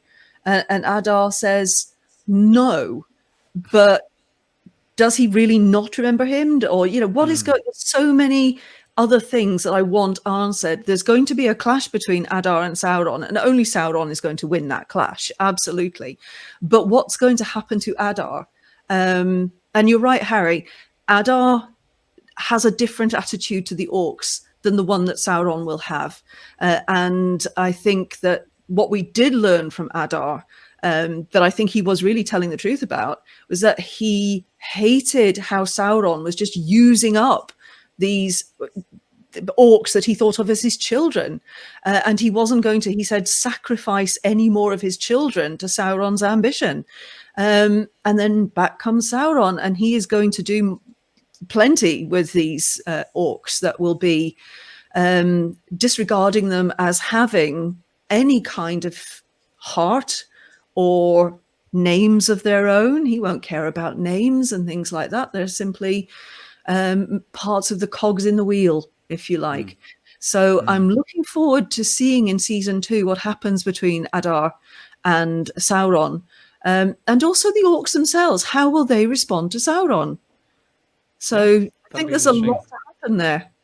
Sure, and I think we know that this series has been quite good at setting up these mysteries and who is a stranger, who is Halbrand, things like that. But you rightly pointed on there that they've set up other little small questions that are going to leave us intrigued and interested and wanting to know what's going to happen in season 2. So I'm really glad that they've given us, you know, a definite Sauron, that they've given us a stranger is definitely one of the Astari.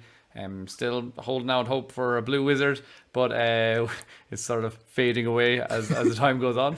But we haven't got that completely sure yet. And then we've got lots of other questions, like you just said there, that we don't have any answers to at all, such as the ones of what happened. What was the relationship between Halbrand and Adar back in the day? So yeah, I'm really looking forward to that as well. So I think that's probably enough to talk about on that first story. Now we're going to try and get through the other stories a lot more quickly than that, but that was definitely there was a lot to go through. That was the there. big one. Yeah, Congratulations to both of you for getting through that. That was quite tough. So we're gonna maybe jump to maybe the shortest story now, which was the Numenor story, which again we're going to go through this very quickly because not a whole pile happened. First of all, we get to see Eärien and what she's doing there. She's you know, got this project going on where Farazan is like, okay, you can come in, you can sketch the king, and we're going to be designing his tomb and all this kind of stuff. And then eventually when she's in there one-on-one with the king. The king actually, says, okay, you can go up and check out this palantir that I have going upstairs and, have a go of it, basically, which was, I mean, fine. I'm saying, okay, that's grand. I don't really mind what they're doing with Arian's character. I don't know how that's going to go, but it seems like... Now, I was of the opinion that Arian was going to be... She was going to break away from the faithful, and she was going to be very in the opposite camp. That was going to create division in the family against Elendil and Isildur, and that was going to just be sort of more tension inside the family. And I don't know. It seems like maybe now that if she looks into the Palantir, she might go back and join up with her father as one of the faithful again. So I'll come back and you can give me your opinions on all that later on. But also then we jump to the scene of Elendil and Miriel in the boat. And they kind of have this they both sort of come out to each other as in, we are the faithful, we are, we're having this moment of, yes, we are actually, so that was kind of nice that they've finally said it openly that this is what we believe. And I know Elendil had a kind of a moment of doubt in the last episode where it seemed like he turned away from the faithful. And I kind of called it last week. I was saying, I'm really hoping that next week, that was just one moment of doubt. It was the same day that his son had apparently died. So I'm going to give him a pass on that and say, okay, next episode opens up. He's already kind of said, okay, look, I need to just continue along this road of being one of the faithful. I'm getting over, it's a moment of grief. You have to allow him that. And so now it seems like he's going to just keep going down this path. And he says, it's a heavy price to pay, but now we need to just keep following it. So I like to see that as well. I like to see his conversation with Miriel. And I just think that, again, Lloyd Owens is... he's been doing a fantastic job of Elendil all season so far. So, Sarah, what was your thoughts on those things, maybe on Elendil's performance, on that moment that he shared with Miriel? I think he's allowed to have had that moment of doubt. Because as he does say when he's talking to Miriel, and he's talking about the price that must be paid for being one of the faithful, that price can be very, very high. And losing his son in that way, remember, he's already lost his wife, however long ago that was. He seems to be estranged from his other son. And now we have Isildur ostensibly dead. I think he's allowed a moment of doubt. And it's not surprising that he had that. When it comes to his response, though, to Miriel, I see the real Elendil reasserting himself. He is absolutely, down to his core, one of the faithful. As he says to her, my name doesn't just mean one who loves the stars. It's more than just his own simple life, if you like. It's bigger than him. And so he agrees with her when she talks about how, to be one of the faithful is to just accept that price may be high and to keep going, hoping that the end is worth it. And he says, well, we must make the end worth it. So I think he's moved from that absolute darkness of the mind grief that we saw last episode, which I think is perfectly natural in any parent anyway, to wanting to make his son's death mean something, and to continue being a part of what he needs to do as one of the faithful, to kind of honor that in some ways, but also because being one of the faithful is just, it's so much bigger than just him. So that's what I thought from the conversation. And he's absolutely the Queen's man as well. And that's going to be interesting when they get home, because there's going to be all manner of tensions there when Miriel comes back and says, yes, I know that we've lost lots and lots of our young people who died in the Southlands for reasons that don't seem particularly clear to all of you. And I know that I'm blind and my father is dead, but we now need to raise another army and go back right now. Yeah. And how is that going to play out, I wonder? Especially, I mean, that scene where Pharazôn is looking down at the body of Tar Palantir and that look on his face. I mean, I love Tristan Gravel's portrayal of Pharazôn. I think he's wonderful. And I'm not unhappy about the Welsh accent that comes out on a regular basis when he's giving a bit of speech. I think that's also wonderful. But that look on his face when he's looking down at Tar Palantir, And then when Miriel comes home and she is blind, this is Farazan's moment. I see this is where it's all going to begin. So enough from me. I'd like to hear from Harry now. Yeah. Harry. Yeah. I mean, I would just echo everything you said about Elendil. I don't think I can add anything there except to agree wholeheartedly with it. I will say my takeaway from the Farazan scene that I thought was really interesting, and it reminded me of Tristan Gravel's answer at Comic-Con when he was asked about the character. And he said, when Farazan walks through Numenor and sees all the buildings and the stonework, he sees his legacy in stone. And so it was great to then have that come out when he's talking about building a tomb for Tar Palantir, and obviously there's this reference to the idea of men as they kind of fell away from the light, and the Valar building tombs greater, etc., etc. But what I thought was most interesting about that performance was that I think there was genuine sadness in his eyes about Palantir dying, and I also think it goes to the core of the way both. Maybe less so with the way Tolkien writes it, because we just don't get inside the head of Farazan as much. But I think the way the show is portraying it is that Farazan is going to be someone obsessed with his own mortality. And I think when he sees Palantir, in the process of dying, he's thinking about him. And yes, he's thinking about his potential political gain. But he's also thinking, how many years have I got? How much more time do I have? And what can I do about that? And what can I do with that time? I will say the one thing I didn't like about this part of the episode is that I think it's such a missed opportunity not to have the emotional beat of Elendil breaking the news to Eärien. I'm interested to see what they do with this whole plot line with the Palantir. I still think she's going one of two ways. She's either building Sauron's temple to Morgoth in 2 seasons' time, or she's going to become a ring wraith in a very kind of darkly ironic way for one of Isildur's family members to be a ring wraith. I see nothing but darkness in her future. But I would have liked to have that emotional... I would have liked to have that emotional beat, because for me, that's where the show's been at its strongest. And, I think they missed an opportunity when the Numenorian army left by clearly cutting out a scene where Eärien begs Isildur or Elendil not to go. There was clearly a scene cut there. And I think then to miss the emotional beat on return of her not getting to see her brother, of not seeing Valandil tell Ontomo's fiance that he's not coming back. That for me, because you'll never hear me on Twitter be like, they changed this one aspect of the law. Like, it's an adaptation. I accepted it before it started. But what you will see me complain about is where you miss emotional beats. And for me, that was almost criminally negligent. And I feel the same about Isildur's absence from the episode, honestly. I think I know why they've done it, to, add the suspense for the general audience. But for me, it's just like, I didn't need that. I wanted the emotional beats there. So yeah, but small complaint, but that's where it is. Well, this is why it could have been another. There could have been another episode on top, like an episode 9 and episode 10. They wedged so much. Yeah. There was too much to wedge into this one episode, and we said it before the episode started. Yeah. Actually, when they show the previously on the Rings of Power or whatever, we were kind of saying, Jesus, they have to wedge a lot into this episode. We need answers for a lot of big things and a lot of things that we just expect. They gave themselves too much to do. Yeah. In the last episode. Yeah, and I think.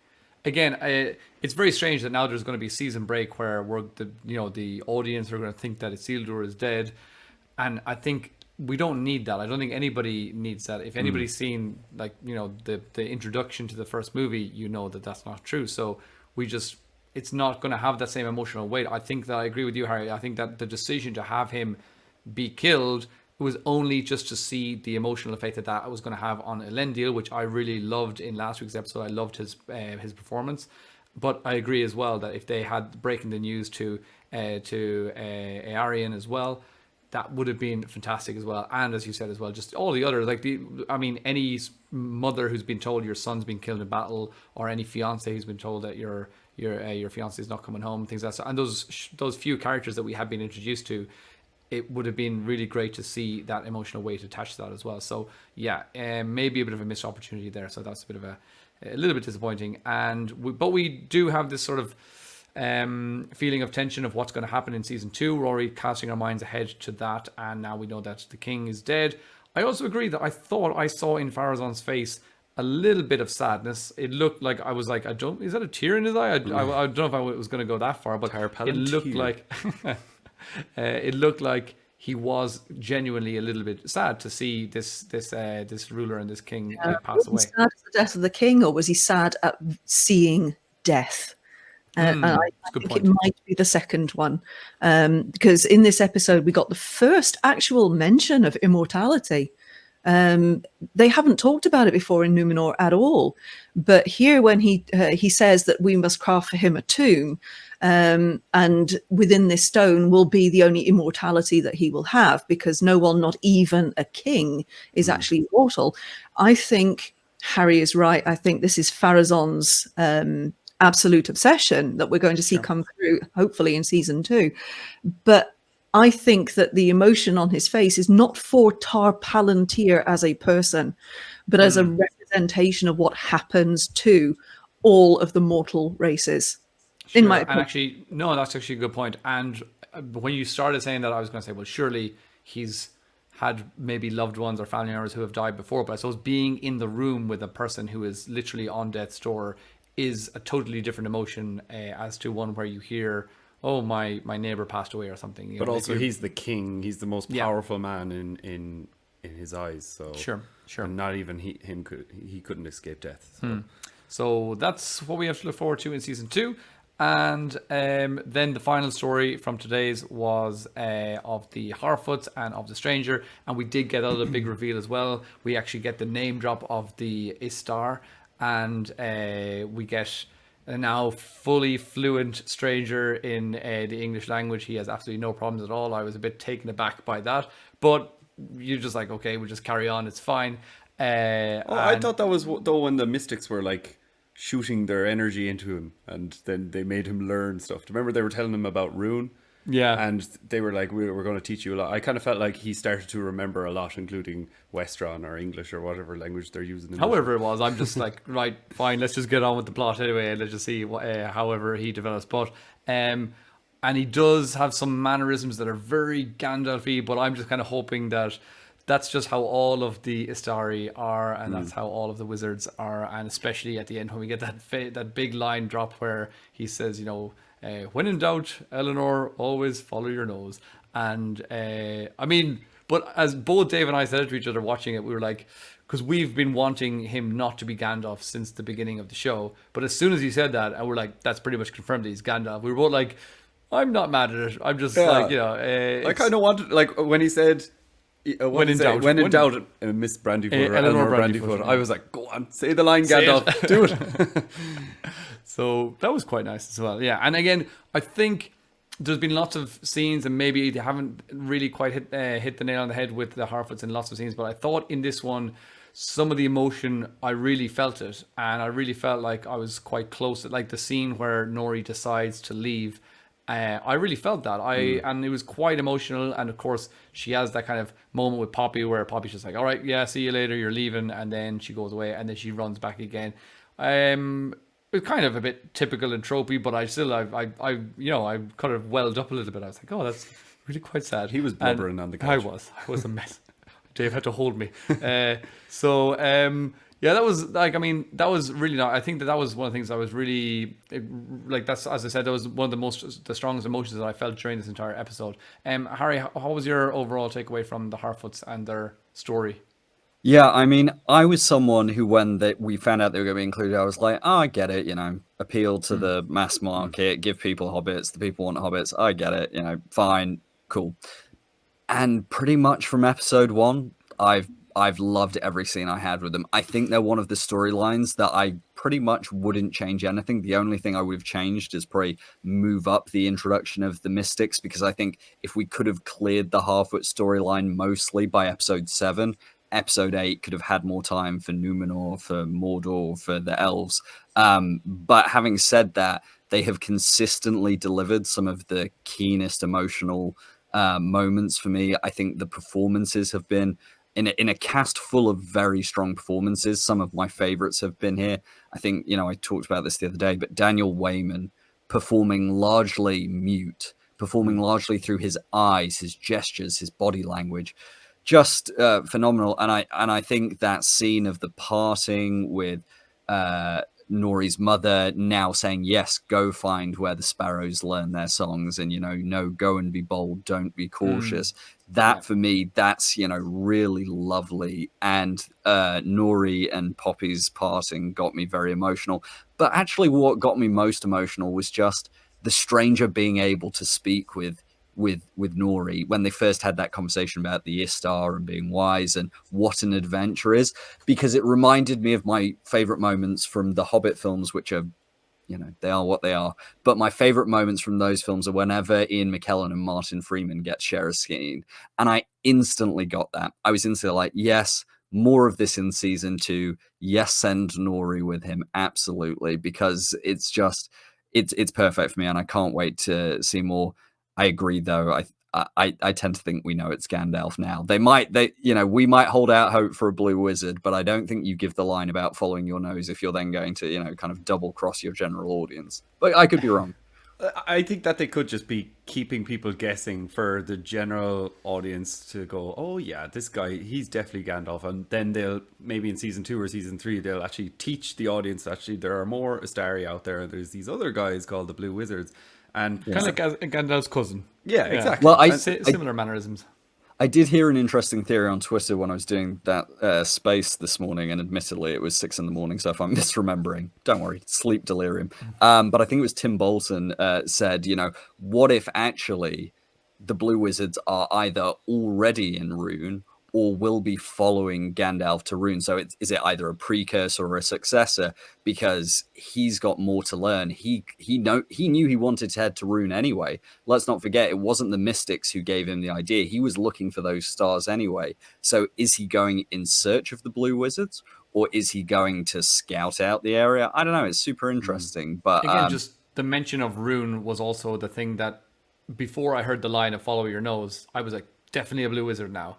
He's got to be a Blue Wizard. Yeah, when they spoke of Rune, I was like, yes, this is good. The show is doing it. They're announcing his Blue Wizardness. And I was also thinking as well, when I was like saying, if they decide that, if he just suddenly turns around and says, okay, I will be the leader of these mystics, I will be evil, I'm going to go to Rune and like form a cult, I was like, great, that would be a fantastic story. That would be a really cool story to see, of this kind of evil Istari that's just kind of there.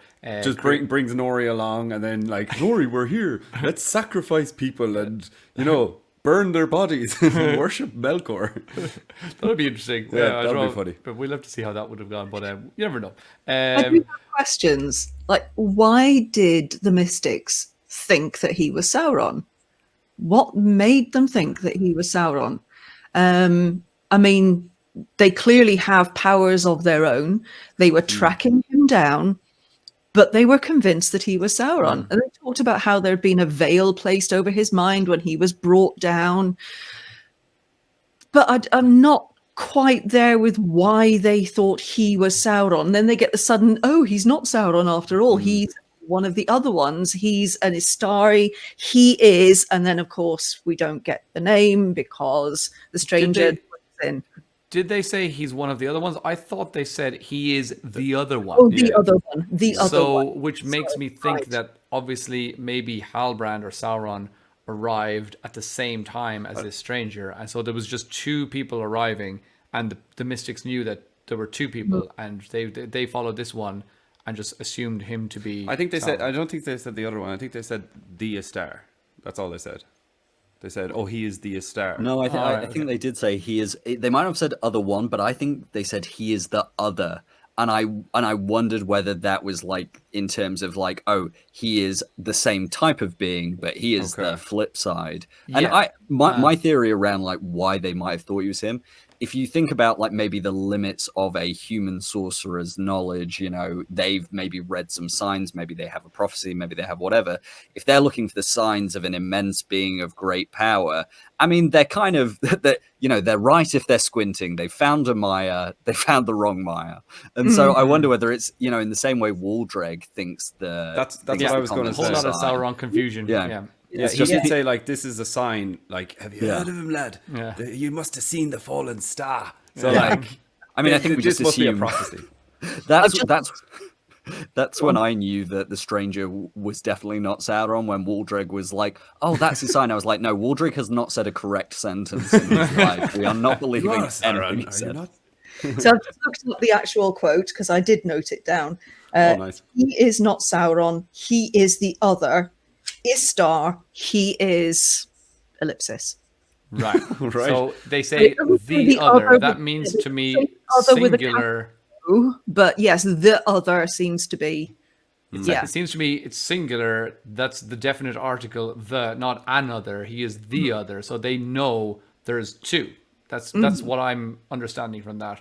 So that's for me, I just found that striking. That seems like, because I also I was holding out hope that maybe he was one of the blue wizards and that another blue wizard had arrived at another point, and we just saw like the meteor flying overhead, but maybe there were two meteors flying in different directions and we just didn't know which one we were following, and so there could be another one out there somewhere. But it seems like, to me, that sentence sounds like there are two beings that must have arrived, one of them being this stranger and the other one being Sauron. So any other points on that? Not really. No. What can I just say? I liked the fight. I thought I was going to hate it. I thought we were about to have to watch like quite a lame magic battle. And I liked how unnerving a lot of it was, the way the mystic kind of almost marionetted him with her staff or scepter, the way the flames were cast, the way, I mean, twice in the episode where she disguised herself, Broody Sisson's character. Oh, yeah, brilliant. As well. I mean, pure horror. I mean, I know Jaya Bayona and Charlotte Brandstrom have a horror background, but does Wayne Yip too, or did we just, agree that this is a horror flick at the same time? Wonderful. And then I loved that even when not Gandalf banishes them in a sort of PG-13 way, we're going to disintegrate the bad guys into moths because kids are watching, And I appreciated that. It was very beautiful and it was PG-13. beautiful. Yeah. Myself and Johnny were wondering, what's the imagery behind it? Yeah, what is the significance? Is there any significance behind that at all? Or these butterfly moth. Yeah. Did Well, that jump out to you guys? All I could think of was the scenes from the Peter Jackson films with Gandalf and the moth, whispering into it. That was the only thing I could think of. Yeah. Yeah, that was another he's Gandalf. Yeah. Yeah. And yeah, I agree that the fight scene was kind of cool, and I liked the little. Again, we see Harfoots. They're pretty good, like the hobbits are as well. They're pretty good with a rock in their hand or a stone. And they're pretty accurate, chucking them from high up in the trees. So that was definitely nice callback. Nice callback to Merry and Pippin up on Treebeard's shoulder as well. So and the stranger has this moment where again, as soon as I saw the mystic drop the staff, I was like, well, I'm pretty sure our new Gandalf character is going to pick up that staff and, realize that he's even more powerful when he holds this staff. He can channel that as a conduit through, channel his power through that staff. And he does stand up, and his line, he says, I am good. It's kind of like, I am Groot. And he just kills these three characters. And I thought that was kind of cool. And yeah, and then we come back to when they're at the Grove, and we have that we spoke about before, the scene of Nori deciding that she's going to leave, or she decides, oh no, I'm going to stay, and it's her mother that really pushes her, and or the whole family, they have the bag packed, and they send her on her way, and they say, this is what you were born to do, pretty much. So that was really, really good as well. And I would say some of the most emotional scenes, I agree with you, Harry, that some of the most emotional scenes in this whole season could have been with the Harfoots. I know a lot of them were with Elrond and Durin, but some, like the traveling song, the wandering song that we got with the Harfoots was really beautiful. I felt that was really emotional, really impactful. And again, in this leaving scene was really quite beautiful as well. So yeah, pretty good in that. And Sarah, I know you need to jump off at any moment, so do you need to go right now? If you do, that's completely fine, or you can hold on for another couple minutes left before I have to go. But I just want to mention, let's not forget the death of Sadoc here. Sure. Oh yeah. Because this was a very emotional moment for me. I loved the fact that Marigold said, hold still, we'll find a way of carrying you back. And all along they've been about the left behinds. We don't carry people along with us. We can't do that because of our lifestyle. But she was all about, no, we will take you back. And I thought that was really interesting there, because it's sort of refuting that idea that the Harfoots just leave those who can't travel. But then his death moment is so simple. It's all the more sad and tragic because of its simplicity. He wants to just watch the sun rising, and the missus is waiting. There's no big death speech or anything like that. It's just really, really simple. And I loved that. I thought that was really well done. And farewell, Lenny Henry. Alas. Yeah. I There's- will say that I thought that his posture was way too good for a dying man in that moment, where it just showed them all sitting there staring at the sunrise, and I was like, he should be kind of bent over or something, but he was sitting with it like straight back, and I was like, oh well, maybe he just dies with the grace that he lived with as well. So maybe that could be fitting. I thought when the camera panned back a little bit, I thought you would just see him go Yeah. thdoink. He might just. But, Really nice and peaceful, and then Oh, sorry, Harry, I cut you off there. No, I was just going to say there is a beautiful, and I think what the show has done really well across season 1 is start to lay the groundwork for the casual audience about how to think about mortality and immortality in Middle-earth. We've already seen that there starts to be debates among the Numenorians. We've seen that, the Elder Durin, King Durin, refer to the elves trying to cheat death, referring to their own extended lifespan. And so then it's really nice to have that contrast with these other mortal beings for whom death is a part of their existence. They're a migratory, very much endangered people. And so to have that acceptance of death is going to be a great contrast both against, the elves preserving their own light and then the men of Numenor seeking to enhance their life. And so I really like that. And I also, as Sara said, I just love the understatement of it. It is an acceptance. It is just this letting go. And I like that we didn't even really see him die, if you know what I mean. We were not forced to watch, and I think there is always value in filmmaking of knowing when to cut away, and I think the Rings of Power has known when to do that both with the horror and with the beauty, and I really appreciated that. beautiful sentiment. Yeah, lovely. So I think that basically pretty much sums up this. We went on a little bit longer than we had expected. Sorry if we're boring anyone out there, but hey, there was a lot to break down in this episode, and I have to say a huge thank you to our two guests, and again, apologies to you both if we kept you for longer than we had expected. But thank you so much for your amazing insights. It's been really, really nice to actually break this final episode down with two fantastic people like yourselves. So we really want to give you guys another huge thank you. And of course, remember, to all of our listeners, you will find both Harry and Sara's information down in the description. You'll find their links, and please go check them out on Twitter, on the Daily Rings of Power. Go follow Sara as well on Twitter, and follow and listen to her on the Rings of Power wrap up podcast. Can't say anything higher than that. It's just absolutely fantastic, that show. So also, anything else that you guys would like to finally give your final points on this, or do you think, or plug anything you want to plug? I'll come to you first, Sara. Well, let me plug Signum University for a start. If you want to continue doing stuff with Tolkien in between now and goodness knows when we're going to get season 2, we have some lovely 1 month long courses that often have lots and lots of Tolkien stuff in them, and they're not, the hugely academic kind of thing that we do with our master's degree program. They're fun, they're interesting, they're lively, they're chatty.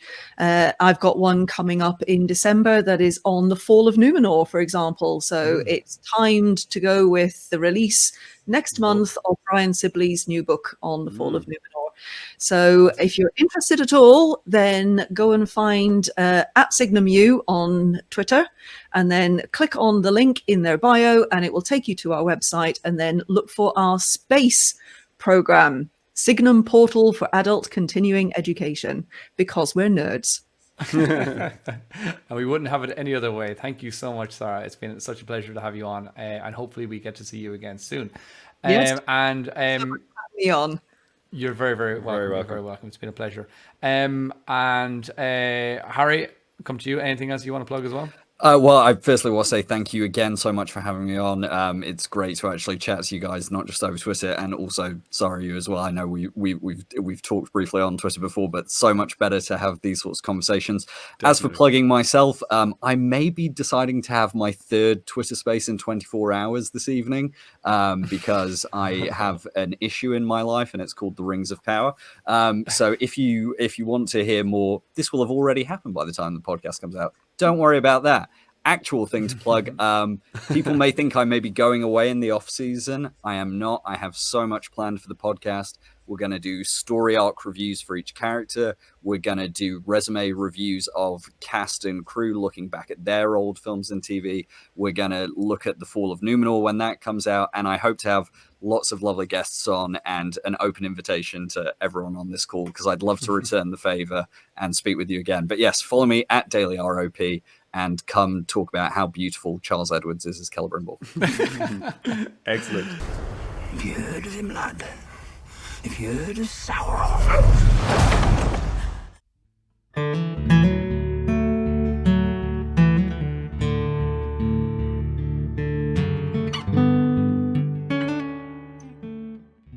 Excellent, fantastic. Well, that's it for this week's episode, guys. Thank you so much for tuning in.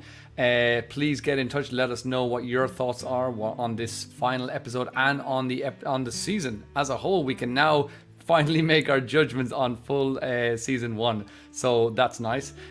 So please get in the comments. Let us know what you think. Go follow these two fantastic guests that we've had. Again, I can't speak more highly than I am of these people.